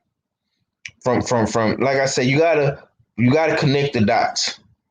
Okay, this is on the Yaqui Tribe Athletic Commission in Arizona, in Tucson, Arizona, because they approved this fight still with Valdez cheating. The WBC sanctioned this fight, even though Valdez got caught with PEDs in the system. And Top Rank is still going to show this fight and make money out this fight and advertise this fight and sell advertisement off of this fight and make money. And Bob Arum is still going to get paid. Right? So that's boxing for you. So when we say the mafioso, the cartel, the mob business, it is still ruled by greed and corruption. And I just showed you the Yaqui tribe's new casino in Tucson, Arizona. Mind you, if you are on Indian land, they don't pay taxes to the government. They don't give Uncle Sam a cut of their money. So whoever is the CEO of this casino, he's balling. Like balling. Whoever owns these casinos, they're balling. Tax free, y'all. Now, you're a boss in wherever you work at, wherever you work for yourself, you're your own boss, you still paying taxes. Okay? Indians don't pay taxes on their businesses because they build them on Indian land. Okay? Just so you know, the money that they make off this fight will go directly to their tribe. That's why when you see the Paki, the Paki you tribe, that's the Indian fucking tribe that we talking about. Okay? So whatever they get from this fight is gonna be tax free. You know what I'm saying? And they don't give a fuck. Long as they sell tickets and people come to this fight. And L Dub is my brother, that's my man's. I got nothing but love for L Dub. But all that they need bread shit, I just debunked that. Because last time I checked, bro, casinos make a lot of money. Resorts make a lot of money. I was just at a resort a couple months ago down here in Texas, Round Rock, Texas, called the Kalahari Resort. I mean, it's not on the level of a casino because I mean it's kind of like a family resort. You know, they got the water park and the games and but it's of that ilk, right? You know what I'm saying? It has the nice rooms, the restaurants on the inside of the resort, and it was a lot of people there. And the more people you have in your resort, the more money you're making, right? And I mean, I'm pretty sure this resort is pretty fucking big. If you have if you can stage a boxing match at this resort, the resort has to be pretty big because you have to put a ring and chairs and shit like that. So think about that. This is the America's world leader in sport. ESPN's gonna be broadcasting this fight. Once again, they're not gonna choose. Top Rank is not gonna choose a venue that's cash strapped, that's underdeveloped, that's in disrepair. You know what I mean? They're gonna pick a place that is on the levels that their production, ESPN Productions, at. So it's obvious that these people, this tribe, this casino, it's not no cash strap situation. It's just the greed of money over the safety of boxers and the morality of boxers that we're seeing with this. I got my brother Supreme Beast Boxing Talk in the building, Cadillac Red. I'm talking about what's going down with the big bro. Ain't shit, man. You know what I'm saying? I see you was on the hunt and shit. I just got back from playing football with the guys and shit. You know what I'm saying? So I had to hop up on and see what's shaking and shit. What's good with it, fellas? Man, we just cooking on this whole shit. So I know y'all talked about it a lot on your channel, man. But I want to ask you, right? You know what I'm saying? Because you from Louisiana and you see this shit, you've been around this shit your whole life. About this whole these guys build these casinos and these Indians have these casinos, and Louisiana is a very, very indigenous place as well. A lot of Indians lived in Louisiana, but we seeing the same thing in Arizona with the Yaqui tribe, right? So L Dub was telling me, that they needed the bread, right? But I just pulled up the motherfucking the website for this resort, bro. And the motherfucker is nice. Casino de Sol. You know what I'm saying? What's your thoughts on this Yaqui tribe approving this fight? Because he go to fight right here. But they booked up because guess what? Guess what they're gonna have in the building the day after that? Motherfucking Ice Cube, nigga. Yeah. Mm-hmm. You know what I'm saying? Next week, they got the Tejano boys coming through, the Mexican band, right? A lot of Mexicans in Arizona. Last time I checked. Oh, and then guess who they got at the end? Legend. Okay. Motherfucking John Legend. You know what I'm saying? They got a resort. You know, they got suites. They got the gaming, the you know, the slots, table games, bingo, poker. You know what I'm saying? They got, of course, you can get whatever you like. You know what I'm saying? You can get you some steak and shrimp. You know what I'm saying? Some Mexican food, all that good shit. They even got golf. Oh, and they got an RV park, nigga. So if you want to, test your motor skills out, you can come to the RV park and ride some four-wheelers and shit. You know, as country boys, we like riding four-wheelers and shit. You know what I'm saying? Mm-hmm. So, what's your thoughts about this Yaqui tribe, bro, that approved this fight? Because, let some people tell it, they really need the money. I mean, I ain't gonna say that they don't need the money. I'm gonna say that because all these extravagant things do cost. But I'm looking at the whole situation like they probably was gonna cancel it, and then they got paid to keep it going. You know what I'm saying? Like yeah, we'll throw y'all. We'll put another 100 on that. We'll put another 80 on that. Just approve for the fight. And them not knowing the politics of boxing, they like, all right, cool. And that just opened up a whole can of worms.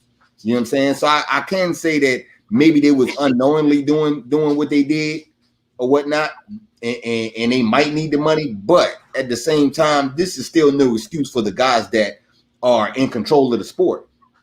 You know what I'm saying? I'm not going to put nothing off on this tribe because next week they're not going to have nothing to do with boxing. The next week, the WBC is still going to be a Mexican regional belt. You see what I'm saying? Next week, Oscar Valdez is still going to be trying to campaign as a champion. So I'm not going to put nothing.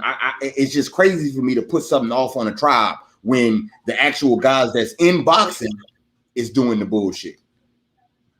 You can't. I mean, I'm not going to buy them trying to put it off on a tribe approving it. So what? They probably could have approved it. That don't mean that it's okay. That don't mean it's right to do if you're going to be somebody that's big in the sport like that, because you setting the sport back. Can't no tribe and no casino set the sport back. The WBC is setting the sport back. Oscar Valdez and the whole Juice crew is setting the sport back. It ain't no casino. Because just like you said in the beginning, there's so many casinos in all kind of states. They're not holding anything back in the sport. Are you the sanctioning bodies? That's what the problem is. That's where the issue is. How are you a sanctioning body and then you saying, oh well they approved for it, so I mean I guess nah. You supposed to do the right thing. You the one that's like the commissioner in this. So you can't pass the buck when you are the top guy, when you want to be the WBC president. You can't pass the buck on to anybody. It falls on your shoulders. You have to do something about it. And if you don't, then you tarnish your belt. You tarnish what it is that you out here promoting to people. Just like that. And that's why the WBC is a Mexican regional championship. If you from America, I don't understand why you want a Mexican championship. Yeah, you know what I'm saying? That shit is made for Mexicans. I'm not saying that they belt should be protected. Well, hold on. Let me stop you right there, because I see where you're going. I'm gonna say this: the WBC, the original president, Jose Suleiman, was a straight up G. You know what I'm saying? Jose Suleiman, not his son, Mauricio. Jose Suleiman, regardless his soul, that nigga fuck with the blacks. You know what I'm saying? Now, Mauricio, he went straight Mexican. I'm not gonna lie to you. You know what I'm saying? But Jose Suleiman, The original creator, the founder of the WBC, he fucked with Ali, Heavy. He fucked with Joe Frazier. He fucked with Foreman. He fucked with Sugar Ray Leonard, Tommy Hitman Hearns. You know what I'm saying? Every time you seen Jose Suleiman, bro, back in the day, in them pictures, he was with black dudes. I'm not gonna lie to you. And that, to me, when I ask guys, when you interview a dude, right, let's just say you bring Jared Hurd or, you know what I'm saying, one of them DMV guys on the show. And you say, man, well, what belt do you like the most, bro? I would say 7 out of 10, bro, they gonna say the WBC. And you say, well, why you like the WBC so much? Well, to me, it's the most prestigious belt in boxing. That's what I always hear. You know what I'm saying? And why is it the most prestigious belt in boxing? I'm gonna tell you why. Because Jose Suleiman made it the most prestigious belt. Because he got guys like Ali, the GOAT of GOATs, to rock that belt. He got Sugar Ray Leonard, the nigga, the motherfucking DMV legend, the GOAT of GOATs, the $1 Million Smile, the $1 Million Man, to rock that belt. He got Tyson, the knockout machine, Kid Dynamite, to rock his belt. So that's why motherfucking these fighters of today still like that belt, bro. Now, of course, Suleiman is on some Mexican cartel shit, and he rocking with the Mexicans, Mauricio Suleiman. You know what I'm saying? But Jose Suleiman, the founder of that shit, he fuck with everybody. And he definitely had love for black fighters. You know what I'm saying? So that's why I think that belt is the most prestigious, because it's been around for so long. It's been around since the 70s. And you know, like I say, he had dudes like Ali, Frazier, Foreman, all those guys rocking that belt. You know what I'm saying? But if you got anything else you want to say though, Red, I just wanted to point that out. But go ahead. No, I mean, I feel that part as far as the history of it go, and even still in the history, you know what I'm saying. Jose Suleiman was putting his mouth on everything. You know what I'm saying. He had his mouth on Don King heavy, and Don King was paying him. That's why he was able to get that off. And the Mexican fighters wasn't big in the 70s and 80s. You know what I'm saying? As well. Right. That's why he ain't had the chance to. But still in all, you are correct with what you were saying as far as, you know what I'm saying, how it gained the respect that it has. But shit, the WBA gained a lot of respect from being the first belt. And now they ain't shit. That's a fact, bro. I can't argue with you on that one. Yeah, and the WBC ain't shit neither. You know what I'm saying? Both of y'all. I mean, both of them. I'm getting tired of that shit, man. You know what I'm saying? Like I said, it's the decisions that they're making that's fucking up the sport. And it's turning up the sport upside down. You know what I'm saying? Creating titles and turning blind eye to bullshit. Turning blind eyes to, you know what I'm saying, a clean boxing program that you started. You know what I'm saying? Shit like that. So that's my take on it. You know what I'm saying? I mean, I am upset with the casino, but I'm not gonna blame the casino for fucking up. You know what I'm saying? Some shit in the sport when it's dudes that's in the sport that's okay with it. Okay. We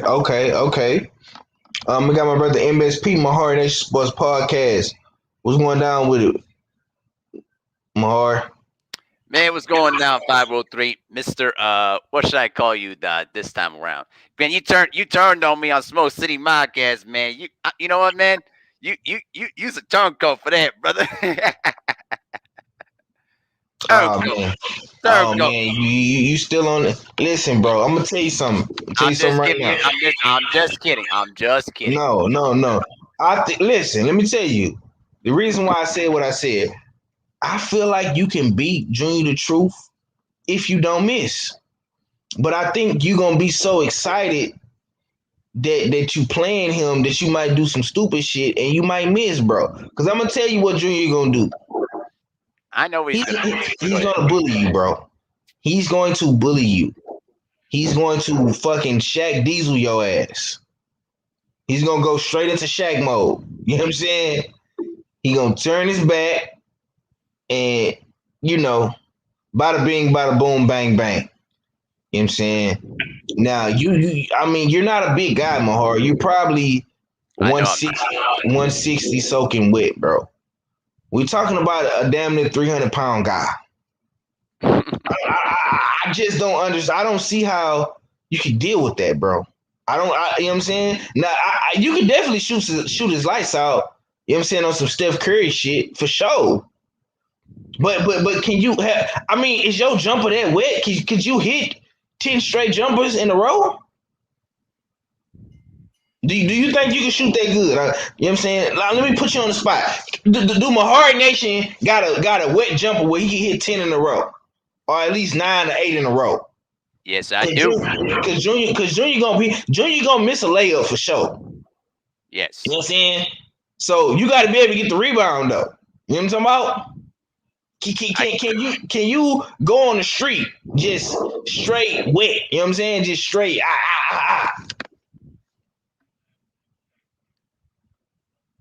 I'm just saying, Mahar. You know I can. I wouldn't be saying it if I wouldn't. So we'll see.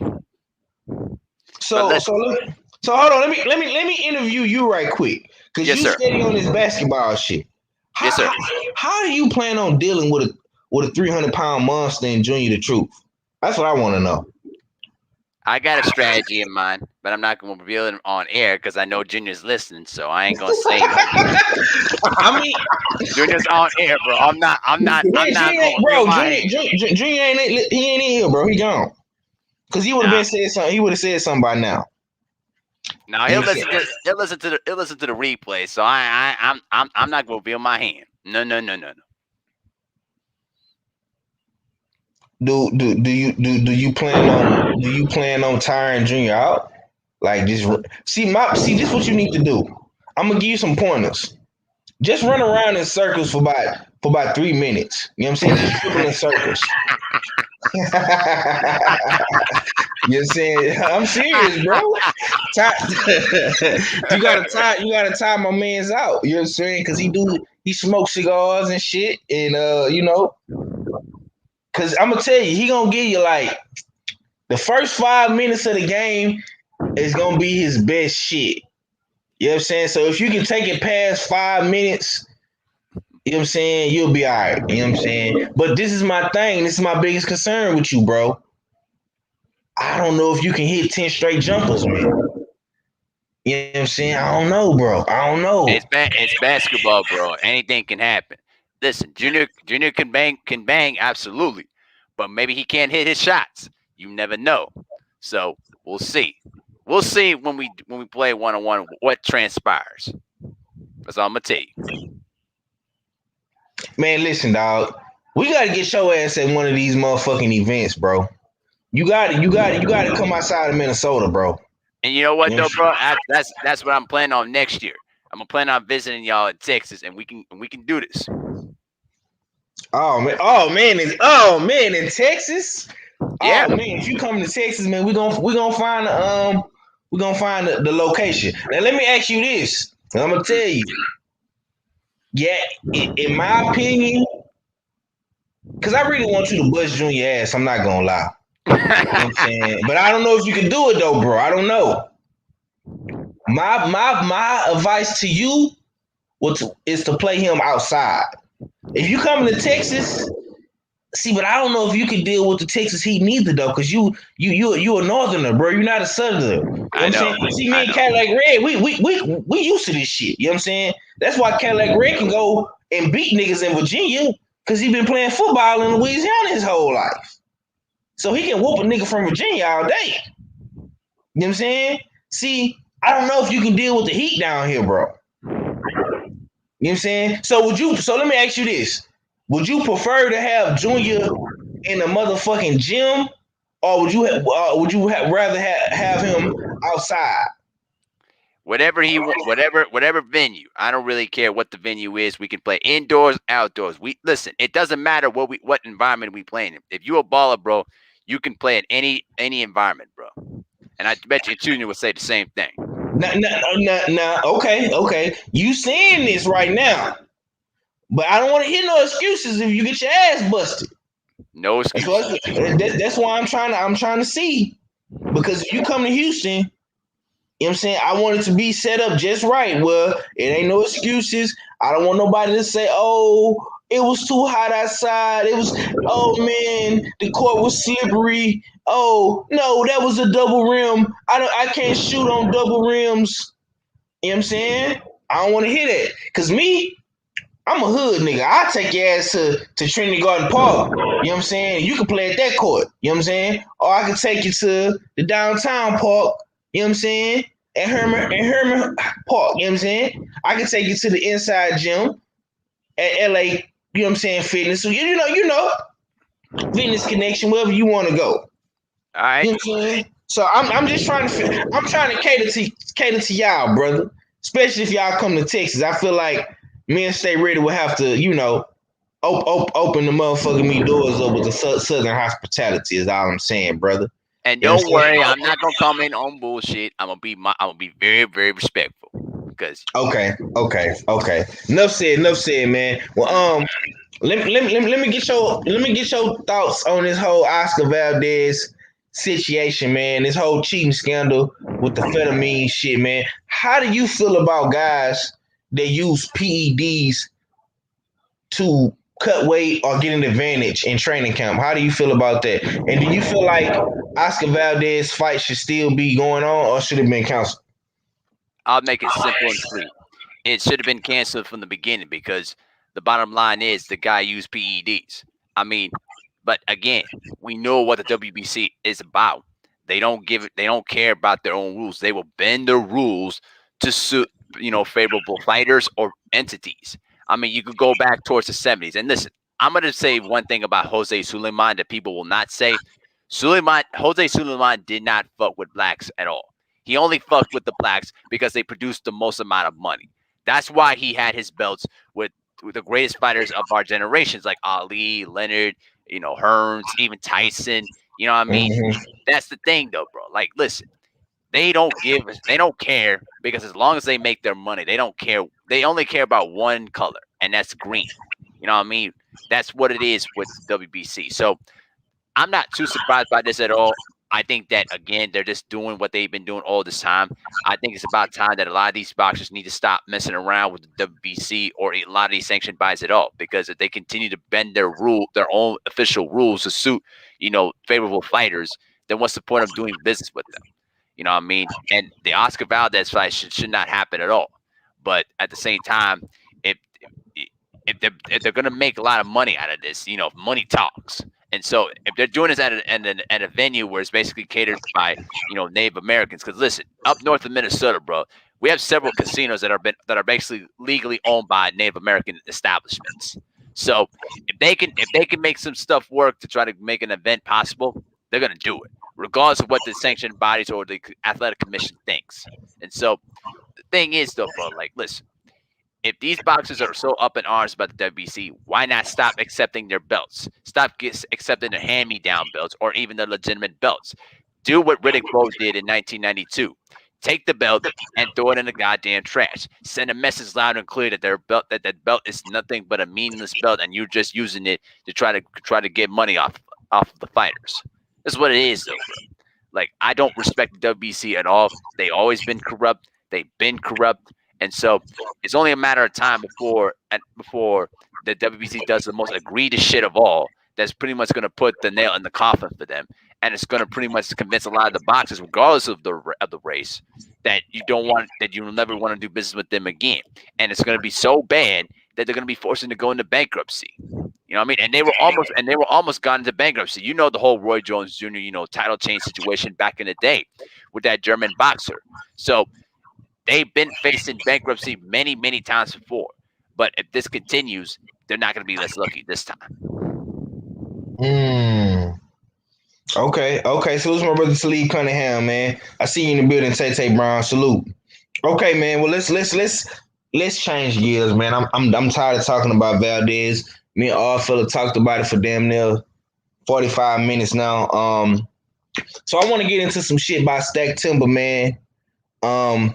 Oh, and by the way, tonight, man, we do have fights tonight, so I might do a fight party, pray party tonight, man. I got my homie Michael Angeletti. He fighting on the Jesus Ramos undercard tonight against Mendoza. Supreme, we interviewed the homie couple months ago. You know what I'm saying? He out of New Orleans as well. You know what I'm saying? So I think I think this is gonna be his first time on TV. FS1. You know what I'm talking about? So we do got fights tonight, man. My boy Jesus Ramos against Mendoza. But anyways, Nick, besides the Valdez shit, which that fight is next week. I won't be covering that fight. There will be no fight party, pray party for that fight. I will not make any videos. I will not post anything about Valdez. I'm only gonna post motherfuckers talking shit or reporting on this whole drug shit. I'm not promoting anything dealing with Valdez. Is his fight? I didn't even post him with his statement. And I don't really give a fuck what he said, to be quite honest with you. But anyways, after this Valdez fight, we do have the Figueroa and Fulton fight coming up. Y'all always know I like to talk about the fights in a month, man. That's really my stilo with that, man. So, Jay Steele's all fella, man. I want to pass to you, bro. How do you feel about that fight, man? I put out the video. Cool Boy Steph dropped. He in training camp. He at the Danny Garcia gym training. I seen Gilly the King in the gym with him and shit like that. It seemed like he real focused for this fight, man. Give me the breakdown of this fight, man. No predictions. You know what I'm saying? Just give me some early thoughts and some breakdown. What you thinking about this fight, bro? He's fighting Brandon Figueroa, correct? Yes, sir. Yeah, this fight, this is a cool little fight. It's kind of flying under the radar with all amongst all the bullshit scandal that's going on, unfortunately. You know what I mean? And the even like the bullshit that PBC's attached to, it's kind of almost overshadowing how great this fight potentially is on paper. You know what I mean? Once again, from when this fight was announced earlier this year, or the potential of it was a good fight. So we gonna see. We all know that Cool Boy Steph comes prepared. You said he was looking good in training and whatnot, and he's working in the Danny Garcia gym. I'm not a big fan of or a believer of Figueroa per se. I believe he's somewhat of a hype reminiscent of Ryan Garcia. Has somewhat of the Hollywood looks, but with that being said, he does have a lot more dog and determination. He fights more than he talks, so to speak. You know what I mean? So I will give him that, but I just don't. I'm just not a true believer in Figueroa, especially up against a slick operator like Cool Boy Steph. You know what I mean? But albeit this is the type of fights that we want to see in the sport. Two undefeated, young um, belt holders. This is, I believe, a unification fight. So, if I'm going to give any type of credit to PBC, uh, this is it. A small regards to this, but promotion should be a little bit better because This fight definitely is flying under the radar thanks to 503 Lime, aka Texas Drip. We now talking about this shit because yeah, this definitely escaped my mindset with regards to the sport of boxing. Yeah, my brother Act reaching 45, Jab Jamboree just slid up in the building. What's going down with a young Act? What's good, bro? You can hear me? Yes, sir, I can hear you, man. Let the people know what you got going, man, as we get in night court tonight. Yeah. I don't know if there's gonna be a defense for anybody, but we got night court. We got night court. I'm gonna chop it up with y'all after the show. Okay, cool. Well, let's get right to it, Ack. You slid right in the building just on time, man. We can talk about some of your some of your little you know what I'm saying, you know these little guys, you know what I'm saying, you definitely one of the little guys coming up, you know, fighting in the lower weight divisions and whatnot.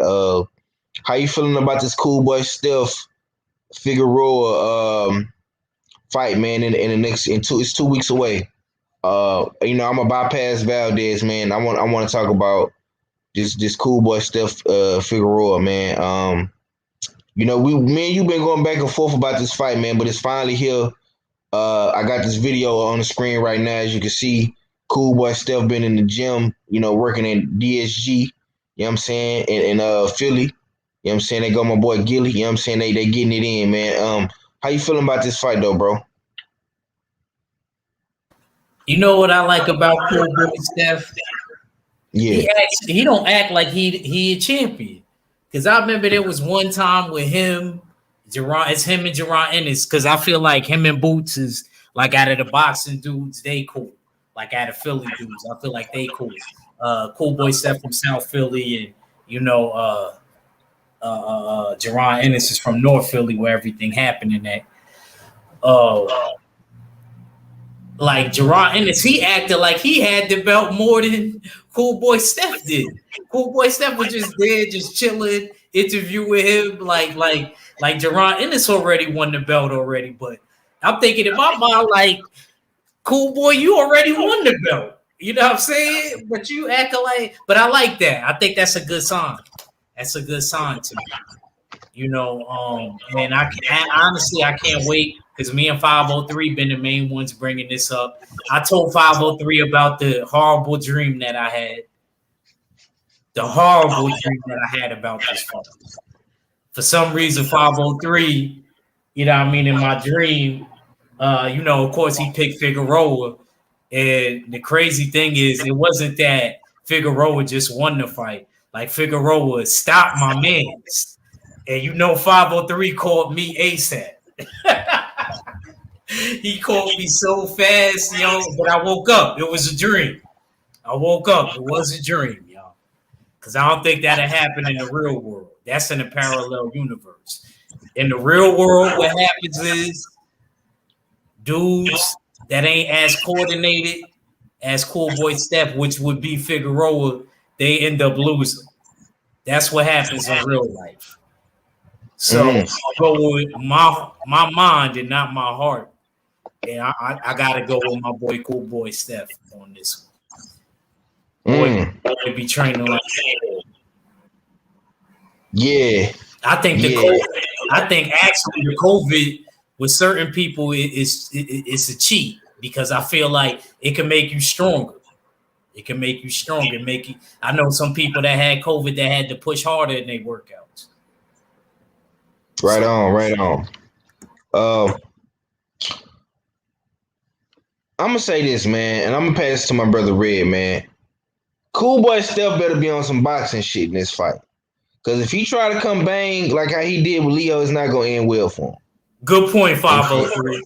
Good point. You know what I'm saying? I'm gonna just say that. Now, Cadillac Red, if you in the building, my brother, I can't see you. Let me see if you still here. Okay. What's your thoughts about this upcoming fight, man? I feel like this fight should be the fight of the month. You know what I'm saying? Unification, you know, black versus Mexican, Philly versus Texas. You know what I'm saying? How you feeling about Cool Boy Steph versus Figueroa, man? I'm excited for the fight. I mean, I can't lie.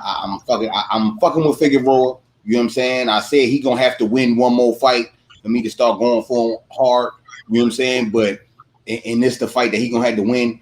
Cool boy Steph. You know what I'm saying? He been under the radar, and I agree with Ack. He do still carry himself like he not a champ because he know it's still a lot more that has to get accomplished. And my main thing about this fight, I don't really want to talk about it too much.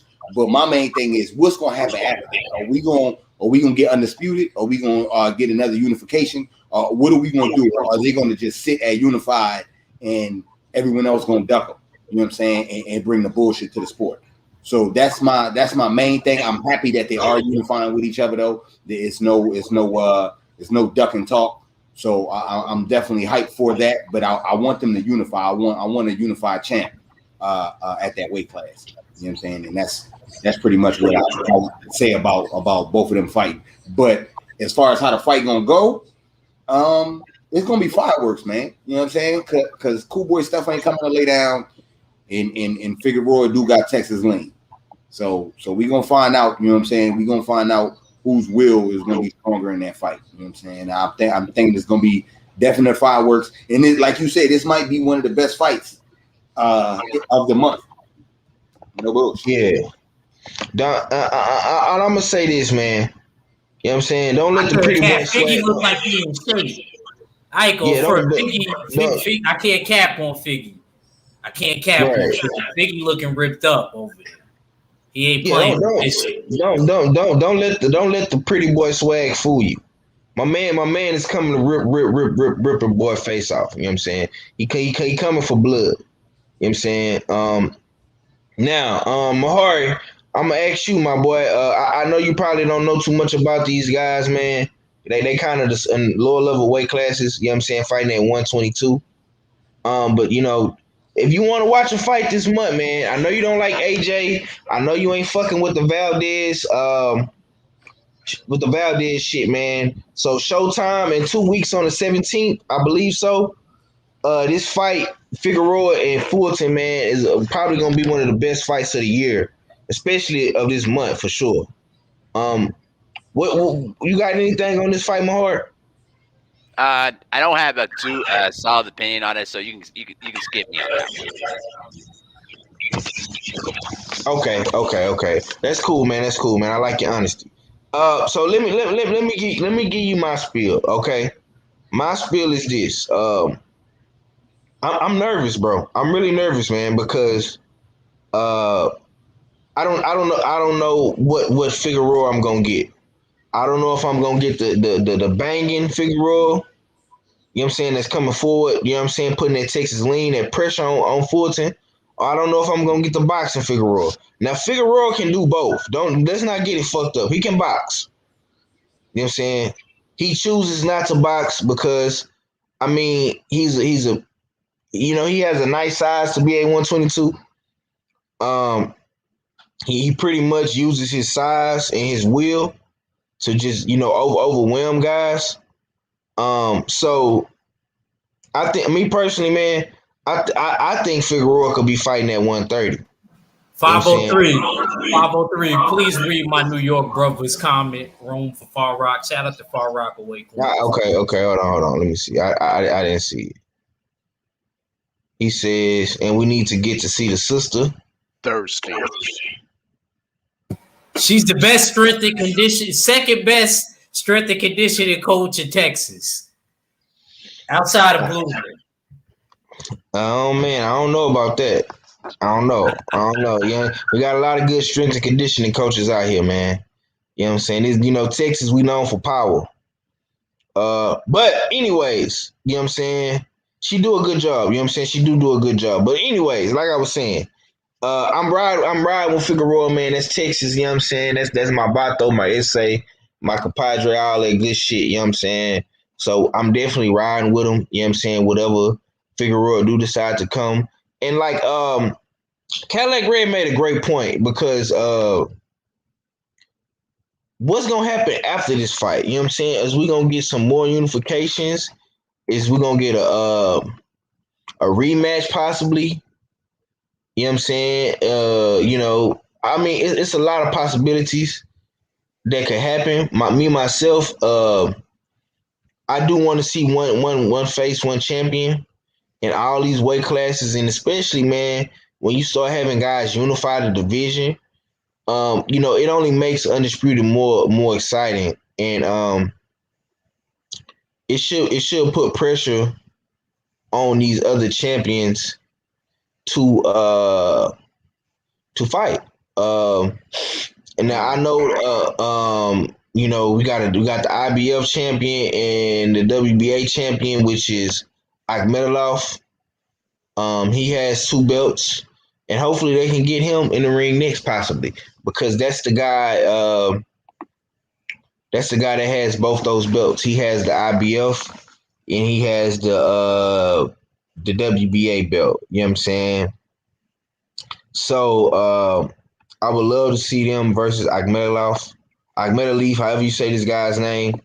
Let me show you a picture of this guy. You think they're gonna be able to maintain that weight? Because I feel like both of them looking like they ready to move up after this. Yeah, well, they're some hard workers, man. Cool Boy Steph work his ass off. Figueroa stay in the gym as well, so I think they could, man. You know what I'm saying? They don't strike me as guys that like to take long breaks and shit like that at the gym for long periods of time. But this is the other champion right here, Murdo John Akhmedov. He's 9-0. You know what I'm saying? And I don't know who he fought last. I think he fought, his last fight was in Uzbekistan. So you know what I'm saying? I want to see more of this guy. But only 9 fights. I'm gonna be honest with you, man. I feel like Cool Boy Steph or Figueroa could whoop his ass right now. You know what I'm saying? I think they way more experienced. Figueroa with 22 fights, Fulton with 19. These guys are, right there, man. They right there. You know what I'm saying? They right there. Salute to my brother L-Dub in the building.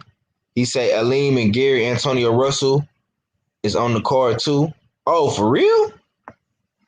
My boy Aleem coming back? I don't think he's not talking about Emmanuel Aleem. He's talking about the 122 pounder. Yeah. I know what you're talking about. The southpaw. Yeah.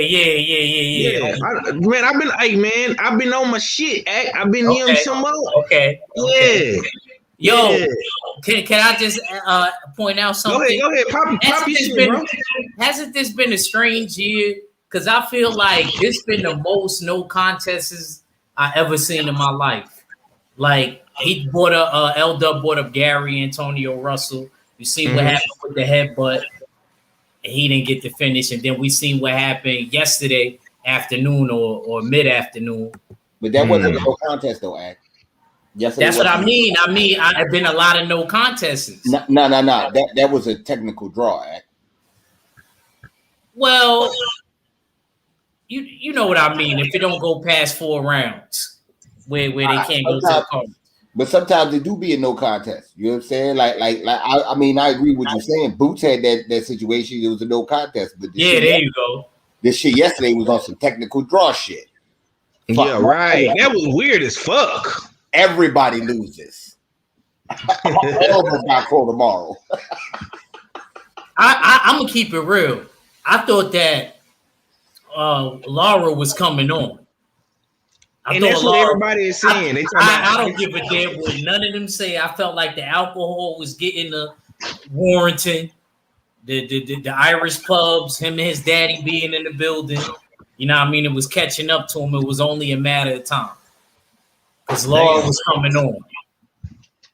I know what I was seeing.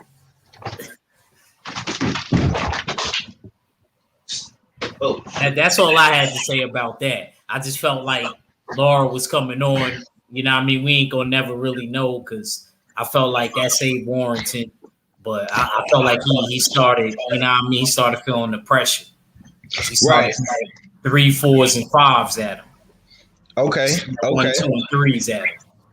So let's stay right here, Ack. I want you to come back. Okay. Because you brought the fight up from yesterday.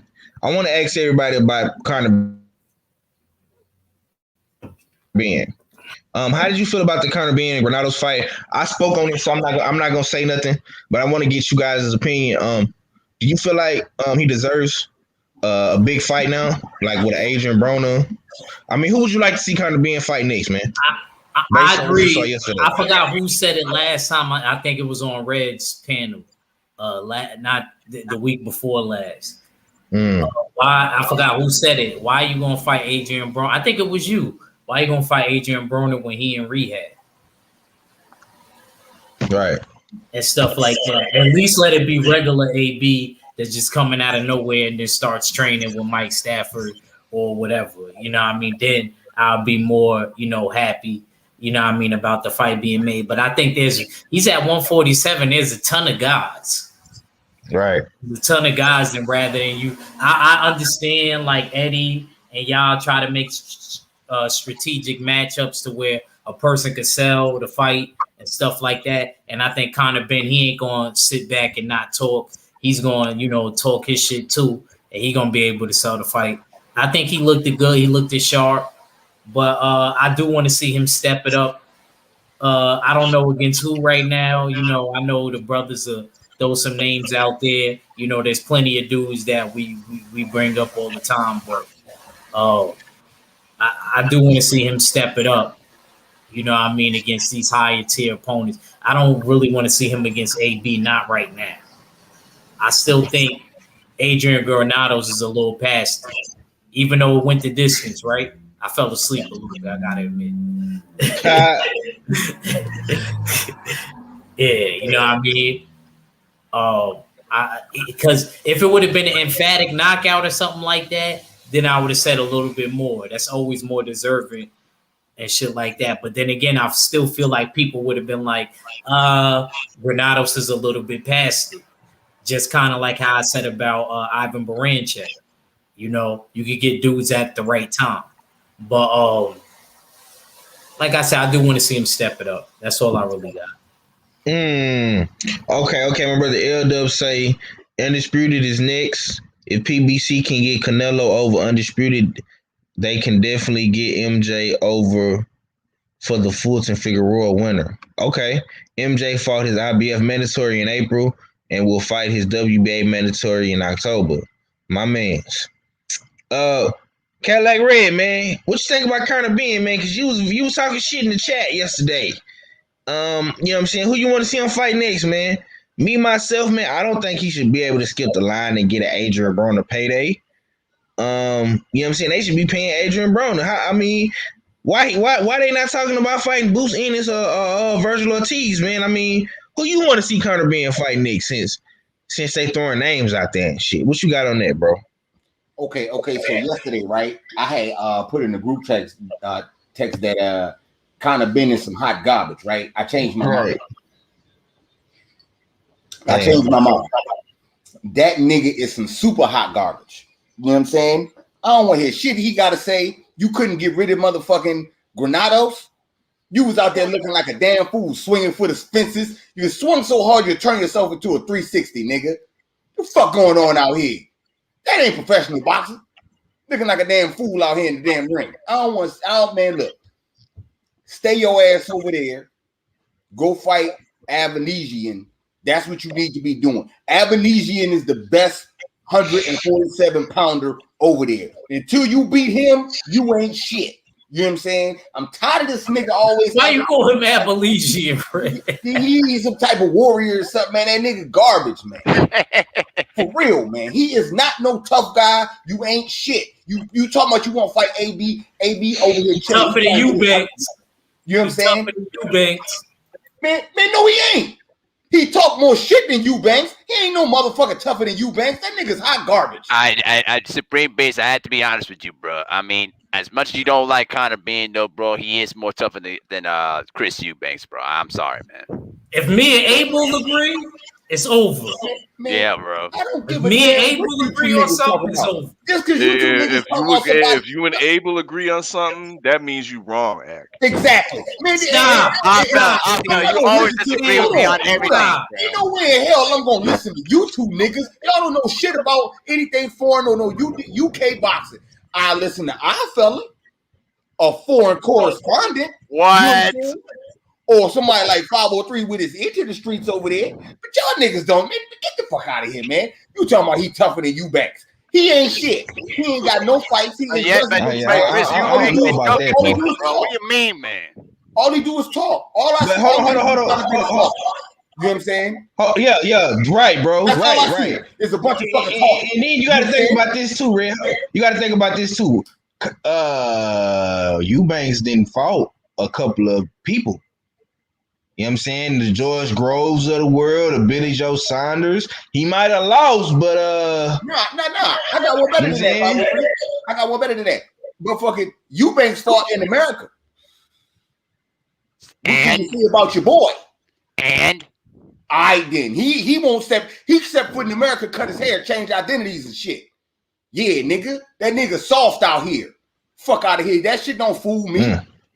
All them tattoos and shit. That shit don't mean shit, partner. You know what I'm saying? You sell a good game. You know what I'm saying? But as far as you in the ring, hot garbage. Ain't no way around it. You know what I'm saying? And he don't want to see nobody in the top 10 at motherfucking. Like I said, go fight Abnesia, nigga. Go fight that nigga, man. You beat him, then maybe you got a leg to stand on. Until then, I don't give a fuck what title you got. I don't give a fuck about none of that shit. You some hot garbage. Danny Garcia beat that nigga in 5 rounds. You went to decision with him. Fuck out of here, man. Mr. Supreme Beast, I'd like to answer this question, sir. If you have all that victory on all that, that Stephen A. Smith antics that you got over there, let me ask you this: what the hell does Chris Eubanks has done over the last few years besides them fights, bro? You tell me. I told you. I gave you a prime example. He came to the States and fought somebody. Mm-hmm. Who's that somebody? I like to hear that. Let's hear it. Matt Korobov, nigga. That don't mean shit. No. Don't move the goalpost. Don't move the goalpost, Carmen. You don't mean Matt nothing. Korobov was whooping his ass until he got injured. And Matt Korobov was whooping his ass until he got injured. Exactly. Until he got injured. Exactly. But has he fought in America? Injuries, yo. Your body has to be able to stand up to the rigors of the sport, and Matt Korobov obviously didn't. Fuck out of here, man. That nigga. Hold on. Who got the interim WBA middleweight championship right now? Chris Eubanks ain't shit, bro. Who was in the world?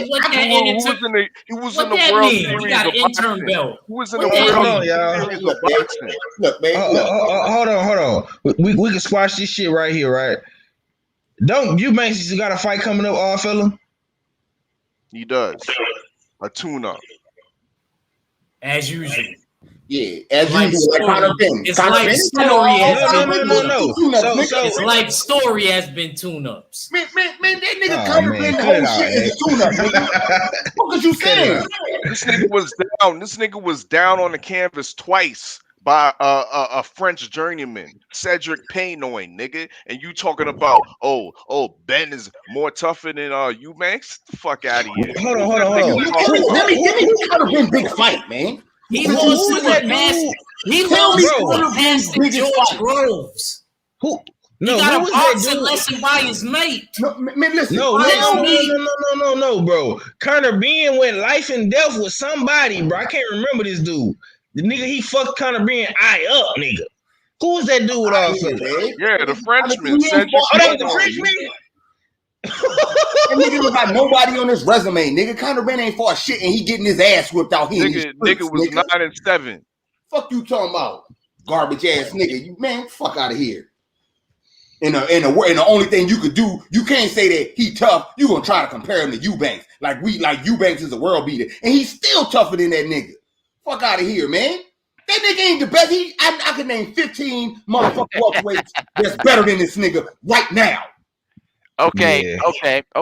That's and fine. I can name 100 168 pounders You or can't name 160, you No, can't whatever, name 15. whatever, You whatever can't you name bank, 15 Yeah, whatever class better he than want to you bank, duck man. and maneuver around. You Right. can't name 160 or 15. You can't 168. name 15, and I can. Mr. Supreme Beast, sir, let me tell you something. When Chris Eubanks can finally show some nuts and fight against elite fighters, then come back and talk to me. Till man, then, shut he your ain't bitch shit. ass up. Chris Eubanks chased Mar Charlo in the States, trained here, you know what I mean, for a year. Fought on his undercard looking Yeah, for the that same fight. the same way him and his daddy was chasing Triple G. Called the nigga Yeah, out exactly. multiple Same way him and times his daddy on was Tell him, chasing tell him, Triple G, and they tell pulled him, out of the fight. tell him, still man. Made couldn't get Triple the G fight. look like a And, thug. and you niggas Made talk about Triple G look like a thug. Exactly. Then he moved up to 68. Man, Please, you man. tell me, Please, man. hold on. Please, man. I know y'all ain't trying to That make ain't you her. think. You're not I know y'all ain't trying to make Hold on, you think sound like he that Which guy. one Hey, is hold it? on, bro. Y'all got to go one at a time. The audio is getting real choppy. I see what's going on here. You trying to downgrade Chris Eubanks. Okay, cool.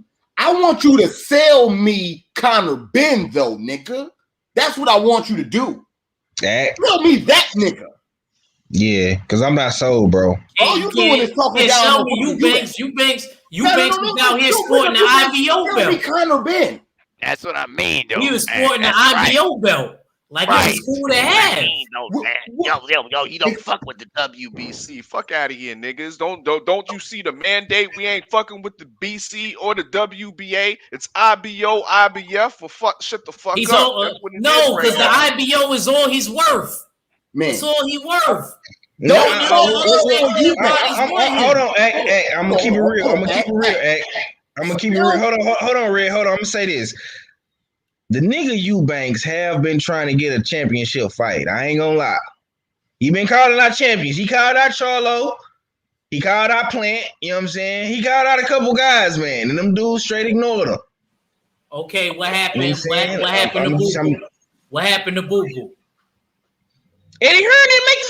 Eddie Hearn don't care about Boo Boo. Now it's bro. Eddie Hearn. man, It is, bro. man, you trying to move? I don't want this pivot shit happening, though.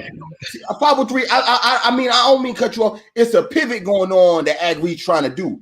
I'm telling you to sell me Conor Ben, my nigga. Fuck you, Banks. Sell me Conor Ben. We're gonna make more lucrative matches, and then we'll sell them to you. I did. That's all. I ain't out here trying to sell you a car. That's all I'm saying. Red, don't buy this motherfucker. You said. I ain't out here trying to sell you a car. Don't buy this motherfucker. Yeah, I know. You can't. Hey, Supreme Beast, you mind if I take that question, sir? Yeah, go ahead. I'll tell you why Conor Ben's more tougher than Chris Eubanks. Look at that fight against that Frenchman, bro, and tell me he ain't tougher than that.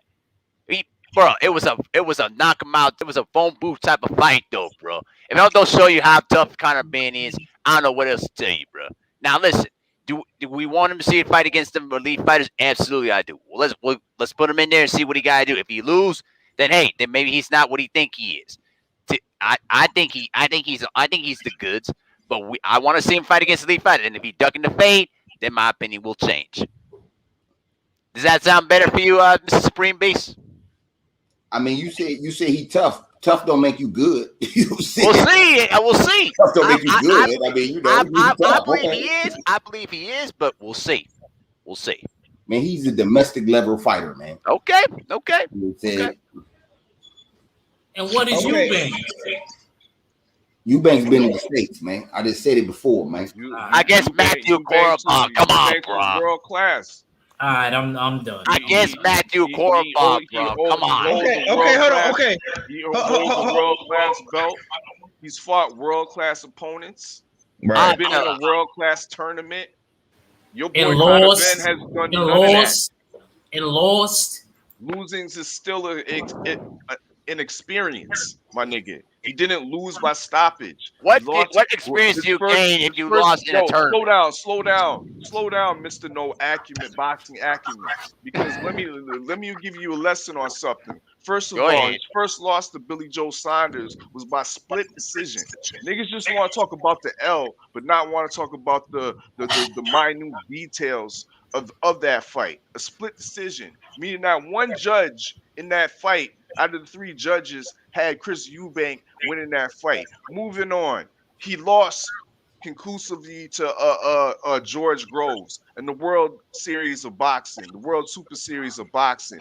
Mind you, at 168 in a tournament, he didn't get stopped. He got outboxed, but was still trying to show that dogged determination and still kept coming forward, even though his shoulder was out of whack or something like that. He had some type of injury or ailment to that he sustained during the fight, but he didn't let that Nah, George Groves deter him. had the injury after the fight.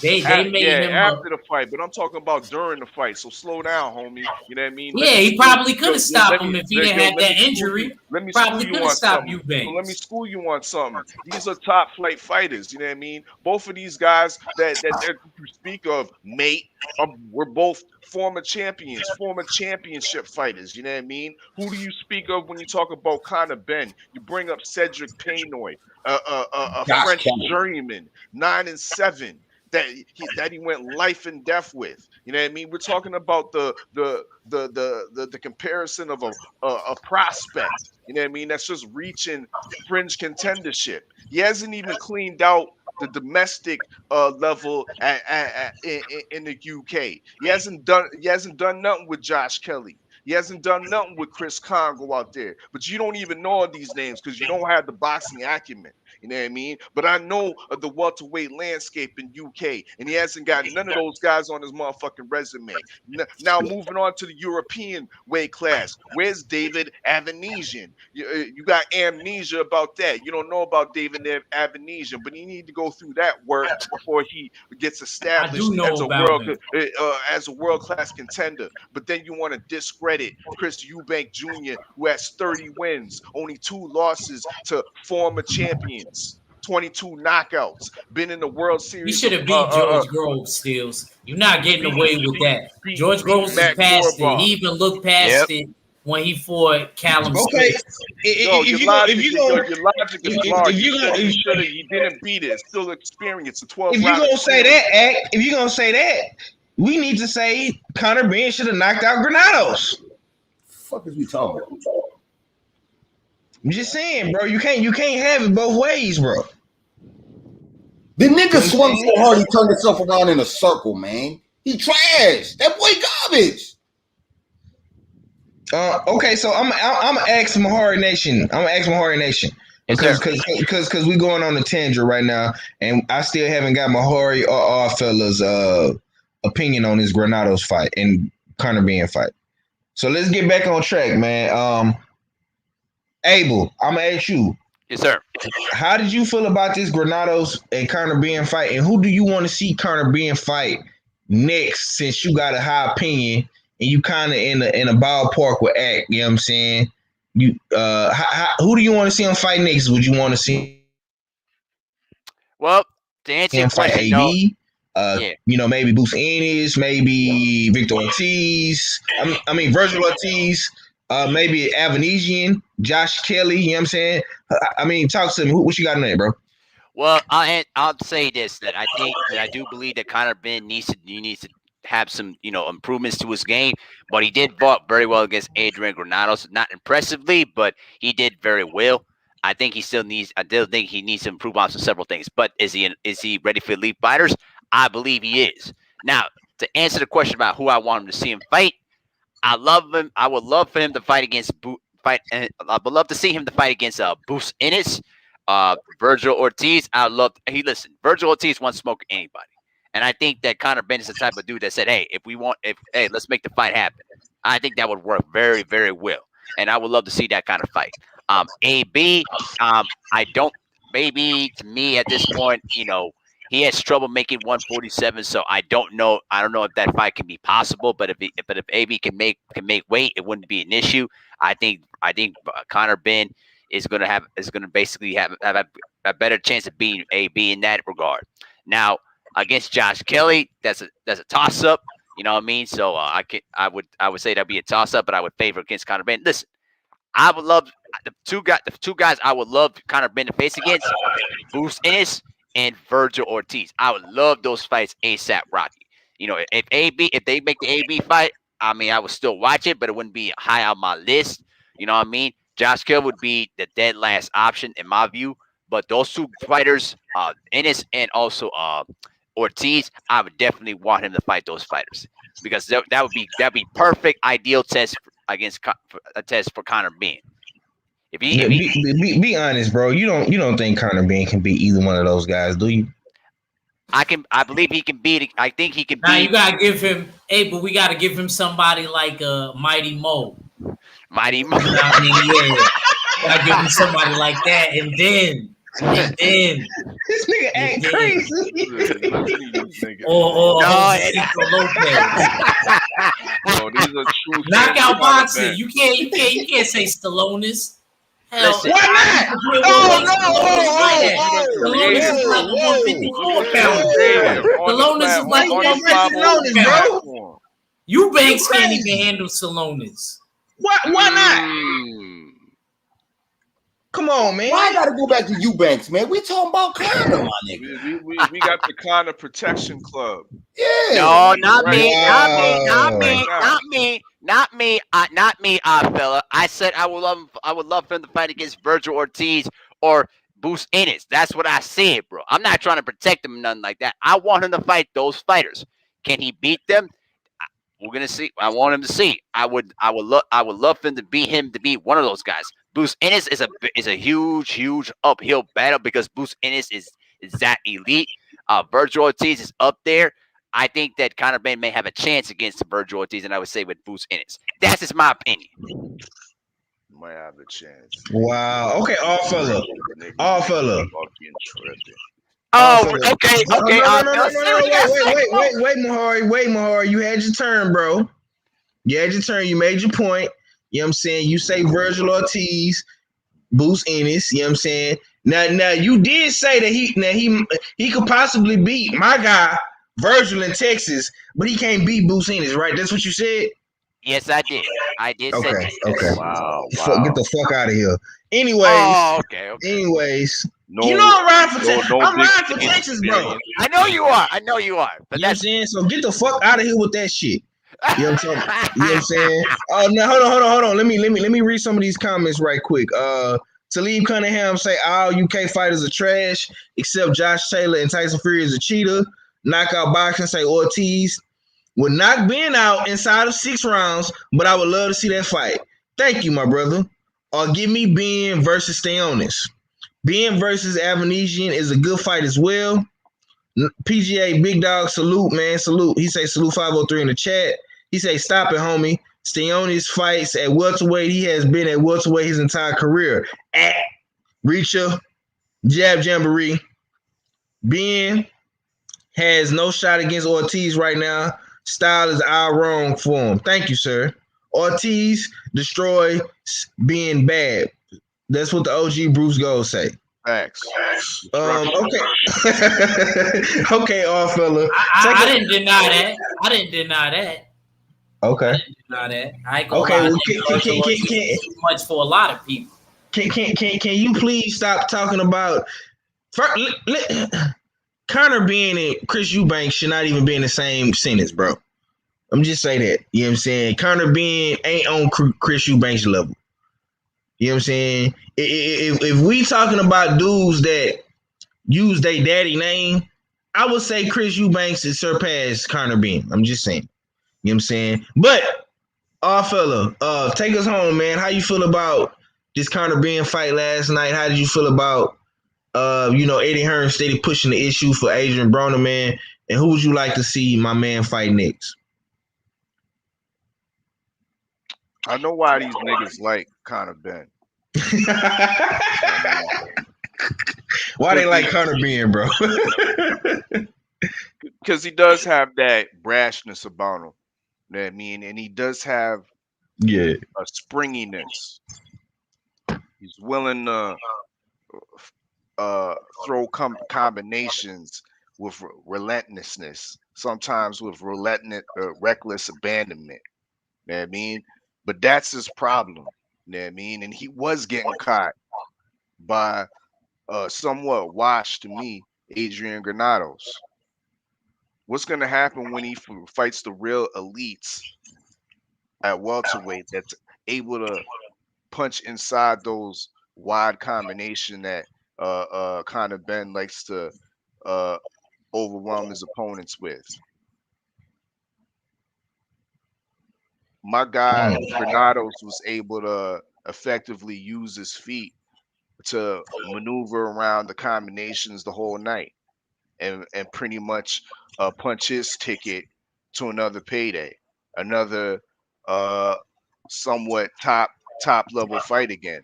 When most of us thought he was supposed to get knocked out because a lot of us believe Conor Ben was at that level, should be in the knocking on the door of the top 10, knocking on the door of the elites. But he didn't do that last night. He looked springy, explosive in the first couple rounds, but then Granados weathered that storm.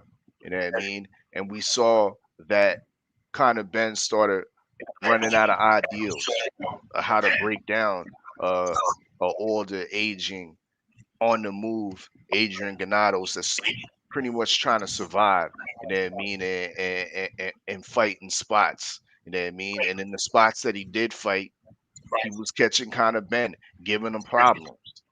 That shows me that he can't deal with the likes of Virgil Ortiz or Jerron Boots Ennis. He couldn't even deal with the likes of Stionis. Can't deal with the likes of Aegis Kaliakovich. You know what I mean? Much less. I would love to see that. You know what I mean? But there you have it. You have the zone analysts already, instead of pumping the AB fight, which is on another, to me, low hanging fruit at this point. They talking about David Avenesian. So the zone and Matchroom know themselves that we can't be hyping no Virgil Ortiz even though he's on the zone. He ain't the Conor Ben ain't ready for that smoke. We need to talk about, even Tony Bellew was talking about Josh Kelly. We ain't heard from Josh Kelly in like a year and a half and shit since he got took out by David Avenesian. So that's what Tony even Bellew thinks about your boy Conor Ben. He wants him to fight Josh Kelly next, not even David Avenesian. You know what I mean? We got Conor Ben, your boy, out here calling out, instead of calling out the high regarded peers, his high regarded prospects like Virgil Ortiz and Jerron Boots Ennis, the other champions in the weight division like Terrence Crawford and Errol Spence Jr. He's calling out AB.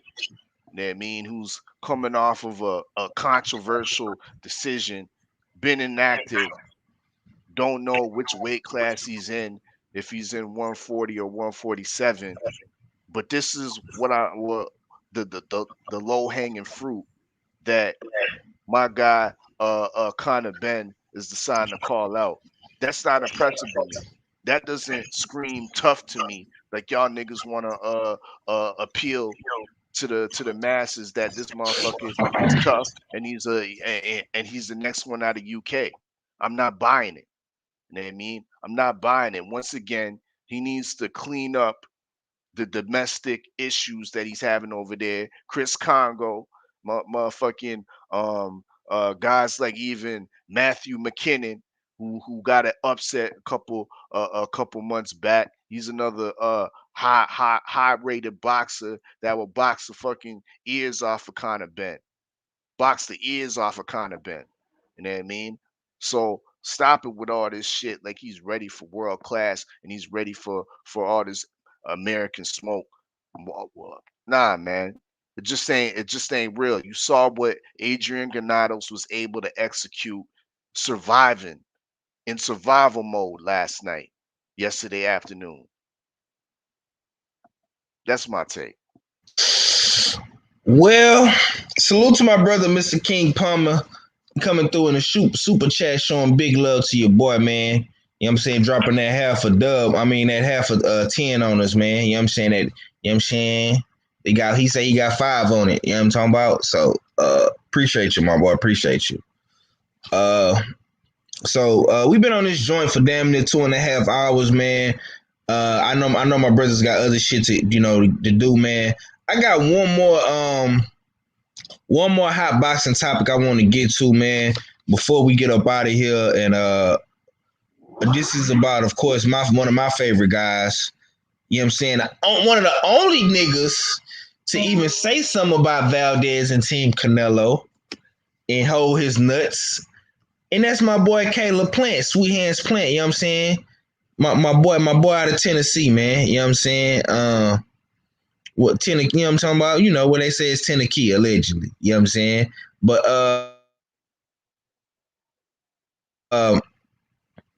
so we're gonna get into some usual suspects reactions. And also I wanna pull up this picture I just posted on Smoke City Mobcast. It's looking like my man's that teamed up with Andre Ward to get some advice from the OG SOG. And Andre Ward, you know what I'm saying? Like all fellas said, man. Andre Ward is a company man. But I gotta give my man's credit, you know what I'm saying? Because he definitely he stood up for the whole Valdez situation, and he did what was right. But this is the picture right here. Them guys in the gym in the ring working on some shit, and you know what I'm saying? I'm gonna be going more into depth detail about this, man. But this is what Caleb Plant had to say on PBC podcast. Was beatable in a lot of his bigger fights. He looked beatable against Lara. He got schooled. Hold on. Honestly, he's looked beatable in a lot of his bigger fights. He looked beatable against Lara. He got schooled by Floyd. He lost the first fight to Triple G, and it was a really close fight the second time. It was a really close fight with him and Kovalov as well. So, him nor anyone else, any of his fans or anybody else in boxing, they're not going to be able to convince me that the guy is beatable and that, that this is some David and Goliath story. That's not my mentality going into this fight. Honestly, okay. So he said Canelo is beatable. He looked beatable in a lot of his fights. He looked beatable in the Lara fight. He got schooled by Floyd. You know what I'm saying? He looked beatable against Sergey Kovalev. He lost the first fight, in his opinion, to Triple G. And he looked beatable in the second fight versus Triple G. And I'm not gonna lie. He kind of looked beatable versus Billy Joe Saunders until Billy Joe Saunders got caught. That's just my personal opinion. I was giving Billy Joe Saunders some of those rounds. That's just me.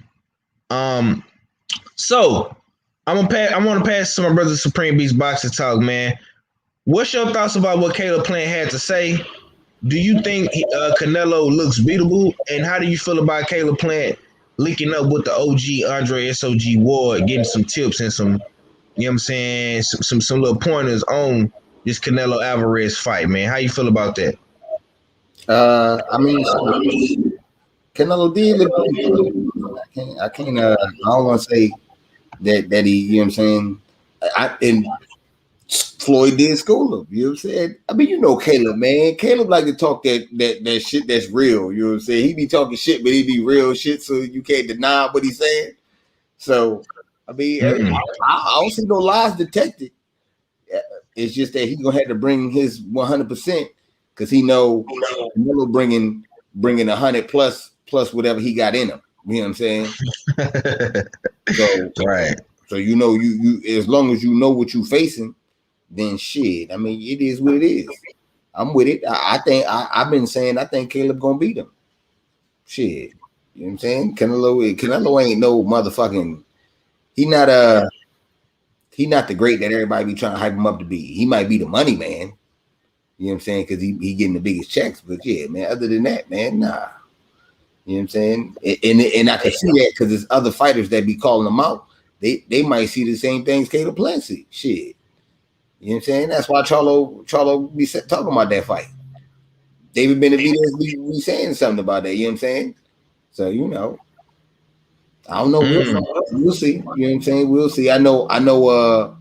Caleb Plant is slick. He like to move. You know what I'm saying? And Canelo like to wear a knee brace. So we'll see. We'll see how it play out. Oh man, dog, you funny, bro. That's some trill shit, man. Salute to my brother 88 Sports Talk TV 704 Joe in the building. Texas all day, man. Salute to you, man. Salute to D Town. Dallas all day. You know what I'm talking about? That's like my second home now. Jay Steele's the odd fella, man. I'm gonna come to you, bro. What's your thoughts, man, on what Caleb Plant had to say, man? Do you think Canelo looks beatable? And how do you feel about him linking up with the OG, man, SOG? You know what I'm saying? Andre Ward for some tips and pointers, man, for this Canelo fight. Yeah, that's definitely a plus. Getting some advisement from a great like Andre Ward, but I think he has a little bit of selective memory with regards to Canelo, which is okay. You know what I mean? You got to be uh confident and somewhat delusional when it comes to this sport. Um, but he seems to forget about the recent. You know what I mean? Because yeah, we can talk about his schooling of Mayweather, which is old news. We can talk about the Aris Larry Lara fight, the controversial fight, but many believe that he deserved to lose. But that's old news. Let's talk about the recent. You know what I mean, let's talk about the recent because the recent is what I want to talk about. No boxing, no life. Okay, and this is going under the radar for a lot of people. No boxing, no life. What I mean, but when I say that, no boxing, no life. Well, the gloves, my nigga. Canelo's gloves, no boxing, no life. Ever since he's been able to get those sanctioned and certified and approved by commissions all over the states, and then as well as in Mexico, he's been breaking people's arms, breaking people's faces. That's his recent accomplishments, Canelo Alvarez. Yes, he looks beatable, but what you're missing out is that he's breaking people's faces, Mm. injuring people with those no boxing, no life gloves. Once again, we know they're horsehair and Mm. whatever the composition is, but he he does do destruction. So he ain't. I don't think he's so easily beatable. It's Caleb thinks, but it's good that he's confident and he's seems like he's ready for this fight, especially adding on once again a great advisor by the undefeated great Andre Ward. Hopefully he'll give him some more advice, shoring up his defense, giving him some advice on how to utilize his gas tank, uh, survive through the 12 rounds because those are definitely some of Caleb Plant's criticisms is his stamina and his gas tank. He seems to wane over the rounds, and yeah, you can outbox Canelo for 6, 7, 8 rounds, but what does that matter when Canelo breaks your face or breaks your arm off in the ninth or the 10th round? Mm. That's my take. Yes, sir. Yes, sir. My Heart Nation Sports Podcast, man. Let me come to you, bro. How did you feel about what Caleb Plant had to say, man? Do Canelo look beatable to you? And how do you feel about him linking up with the OG, man? SOG Andre Ward, man, for some tips and pointers and advice, man. Caleb Plant went all the way to the Bay Area, man, to train with Andre Ward, man. So how you feel about that, man? Is that a good move for the kid? Absolutely. I mean, when you link up with one of the best, pure boxers of this decade in Andre Ward, what I mean, it's very important to get all the valuable tips, all the valuable instruction you can get from him and try to, game plan against a guy like a Canelo Alvarez. Now, any fighter is beatable. Even Floyd Mayweather had his beatable moments, even though he's able to survive in some of his fights.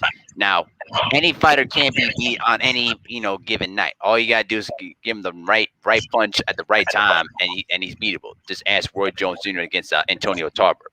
But the thing is, though, bro, like I think that what we saw in the Billy Joe Saunders fight is that you go against if Canelo goes against another slick defensive type of fighter, Canelo has problems with that.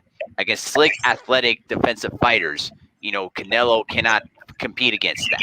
That's why he's always picked against fighters that is always willing to stand toe to toe with him and trade with them, because that's the type of style that Canelo prefers the most.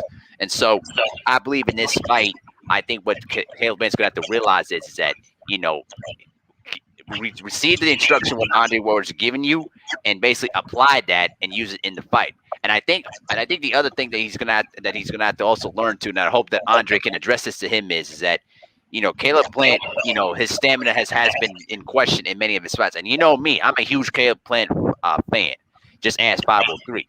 But with Caleb Plant, what I'm concerned about is, can he utilize his energy spurts effectively against an elite fighter like Canelo Alvarez? Because we've seen him in previous fights. He would look phenomenally, spectacular in the early rounds of the fight.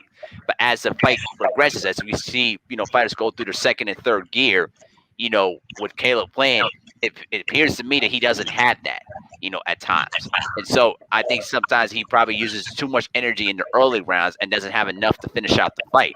He's been able to get away with it in his previous fights, but he can't do that against Canelo Alvarez. So hopefully that he'll improve his, ability to utilize his energy spurts, improve his stamina, but also utilize some of the weaknesses that Canelo displays in his previous fights. You know what I mean? So that's what I kind of see of it. And I got Caleb Plant beating Canelo Alvarez in the fight, though, bro. And I can't wait when Canelo Alvarez gets exposed by Caleb Plant. Okay, Egg Reacher, man.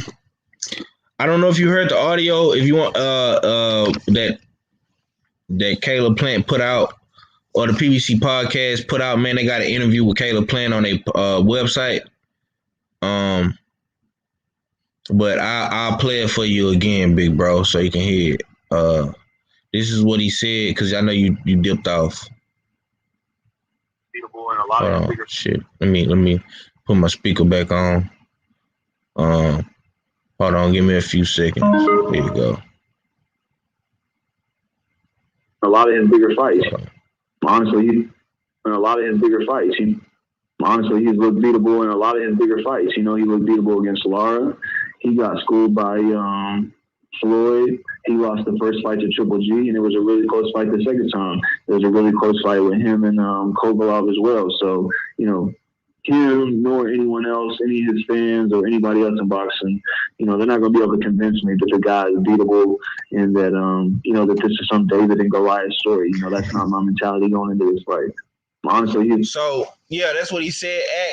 He said that he looked beatable in a lot of his bigger fights, and he did link up with Andre SOG Ward. He went to the where Virgil Hunt and them trained at in the Bay Area. They got a real unique gym, you know what I'm saying, with the gray walls and stuff. That's how I know I can spot this gym anywhere. You know what I'm saying? I know all of the people in the Bay like to train at this particular gym. But he got SOG Andre Ward training with him. You know what I'm saying? Take us home on this one, man. How you feel about this fight, bro? Do you agree with Caleb Plant? Do you think Canelo looks beatable, man? And how do you feel about him linking up with one of your favorite guys, man, Andre SOG Ward, bro? Yes, sir. Even though I'm not feeling the ESPN version of Andre Ward. You know what I'm saying? I like this version of Andre Ward.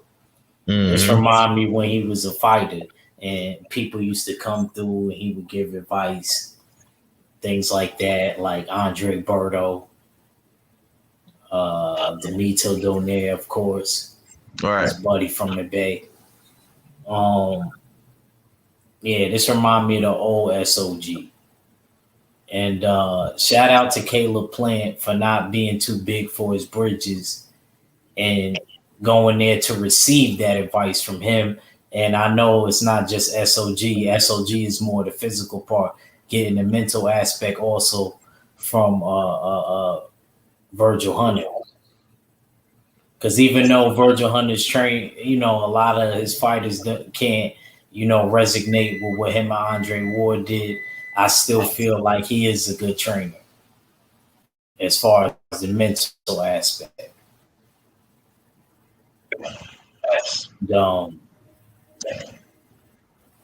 Caleb Plant also, I want to give him credit for not being afraid to talk about the Mexican soldier serum. Excuse my language. That has been being passed out in a certain gym. And even though it doesn't have nothing to do with the other fighters in the gym, maybe it does at the same time. And I just respect all of the fighters from Tank to Devin and everybody else who had a slick comment or whatever about, and I believe Jamal Heron also did too. So salute to everybody that's not afraid, that actually has something to say. I don't like the fact that the WBC is just looking over it. Like the dude is able to still go on with his fight, and both A and B sample, we ain't even have to wait for it. They both positive, and I think that that's crazy, and it's kind of insane. That's how I know boxing is really like the Wild Wild West. It's kind of crazy to me. So I just wanted to tell Caleb Plant in my Cali voice, keep his guards up. I'm in New York, nigga, you heard? Well, I'm gonna tell him in my Cali voice, keep your guards up. You know what I'm saying? And go on with the fight, man. If you're really that great and you're gonna prove people like me wrong and other people that don't think you could beat Canelo wrong, you know what I mean? All of that ain't even gonna matter if you have the right game plan and you execute the right game plan. Like I said, I agree with Abel Mahari, and I've been saying it for a while. I just don't know about that gas tank. But who knows? Pace himself right for the type of style that Canelo has and the type of style that he has. The styles do make fights, and I can end up being wrong and looking like a jackass. Right. When I really think about the fight deeper and deeper, like, if Caleb Plant can stay disciplined, and I feel like it's going to be about him executing the game plan that night and him being mentally strong. It's going to be more mental than physical. It's going to look physical because of Canelo. Canelo going to be ripping in body shots, bro. Oh, my God. He's going to, like, back him up into a corner like a good – Canelo's good at cutting off the ring. He going to cut him off, and he going to back and he going to throw. He's going to mix it up, body and head, but he's going to make sure that the decoys is more to the head. The decoy meaning the softer punches. And then I could see him just rip into the body, kind of like what he did with Billy Joe Saunders. Because he was going head and body. That's how he ended up getting that punch. Plus, Billy Joe pulled straight back. Billy Joe was boxing him now. I had it even. Just because I'm saying what I'm saying, I don't want y'all to get it twisted. Right. So he looked beatable in the Billy Joe Saunders fight too, right? Yes, he did. I gotta admit, because I had it even. It shouldn't even have been even from where, like, I kind of got where Canelo's at, in my opinion. You know what I mean? I'm still not feeling the drug allegations. That's why I don't have him higher. To be honest with you, he's always his growth's gonna always be stunted because of that allegation. I mean, not allegation; it was a fact. When he popped Dirty that second, I believe it was a Triple G fight. Yeah. Okay. Yeah. Well, that's funny, man. That's funny. For me, man, y'all know I'm the biggest Caleb Plant fan, probably besides me and Mahar. You know what I'm saying? We go neck for neck, man. But I'm in total agreement with Caleb Plant. I like the fact that Caleb Plant is very, very vocal. And like Red said, man, he just talking some real nigga shit. You know what I'm saying? He on real nigga time, even though he a white boy. We listen, man. We gonna talk more and more about this as the time and months and weeks progress. I'm not gonna go too deep into it right now. But I will say this, man. I think Caleb Plant is in his trick bag for this one, and he's pulling out all of the motherfucking connections. You know what I'm saying, and networking and stuff. You know what I'm saying. He's going all out for this one, man. So that shows me that he's taking this very, very seriously. And I'm still riding with Caleb Plant, man. At first I was kind of skeptical and shit like that, but I'm a ride with Caleb Plant, man. You know what I'm saying? If I'm wrong, I'm wrong. I got to eat crow on Red Show, Smoke City. You know what I'm saying? Whatever. You know what I'm saying? It is what it is, man. But on that note, man, we gonna get up out of here, man. I appreciate everybody for tuning in, listening. Once again, salute to my brother, Mr. King Palmer in the super chat, man. Like I say, smash the like button, man. Leave a comment down below, man. You know what I'm saying? And I'm gonna get some last words from the brothers, man. You know what I'm saying? We're gonna get up out of here, man, because your boy got to make a move, man. Cadillac Red, man. Let the people know what you got going, man. Labor Day tomorrow, man. We getting bushing on the Beltway or what? Absolutely. We're on the Beltway tomorrow. You already know what time it is, you know what I'm saying? Salute to the family. It's the usual suspect ting. You know what I'm saying? Yeah, man, I see y'all tomorrow, man. 4:15 Eastern Standard Time, man. Y'all already know what it is, man. Salute to the mighty LDBC. And I'll holler at y'all in a minute. One. Yes, sir. Mahar Nation Sports Podcast, man. Let the people know when you're gonna be dropping some more content, man, on that basketball, man. What we got coming? Thank y'all for letting me coming on, speak my piece, you know what I mean? And eventually when the season comes closer to the NBA, I'll probably drop in some content though, bro. But right now it's been kind of quieted a bit though, because since free agency is kind of slowed down right now since we're getting closer and closer to the season. So but yeah, eventually when the season comes closer, I'm gonna do some videos about, some of the things I've been thinking about in terms of off season and all that, and we'll see what happens. We'll definitely see what happens, though, bro. And don't worry, next year I'm gonna be making some traveling plans, and one of them is coming down to Texas, and settling my business with Junior the Truth, and also hanging out with the brothers too. And I also got another friend down in Texas though too that I'm gonna go out and meet as well. So, but yeah, that's what it is. Okay. That's what's up, man. That's what's up, Mahar. Jab Jamboree, man. Let the people know what you got coming, man. We got Night Court, man. And when you gonna start doing some more of your boxing live streams, bro? I haven't seen you do one in a while. I've been doing the uploads. I've been giving y'all a couple uploads, man. Right. Okay. But now I'm gonna come back. You know what I mean? It's just the days that I feel like this week that I really had to do everybody else, do their thing. So yeah, boxing Night Court tonight. Yeah, I'm gonna link up with the brothers. And yeah, with that being said, salute to the usual suspects, LDBC and the full Berserker clan. It's your boy Ack Reach. I never see you wrong, and I'm out of here, man. Yes, sir. And with that being said, Jay Steele's gonna take us home, bro. Indeed. It was another dope hunt, you know what I mean? Salute to you, 503, aka Texas Strip. Make sure y'all follow him on Instagram to get your latest boxing news and whatnot. Smoke City Mobcast on Instagram. Dig. Make sure you follow me on Instagram at J Steels and whatnot. I've been popping out the TWR comics and whatnot. So be on the lookout for your latest boxing satire comic from your boy, your favorite, your most hated. This Tuesday I got Dante, hip hop recording artist from Toronto.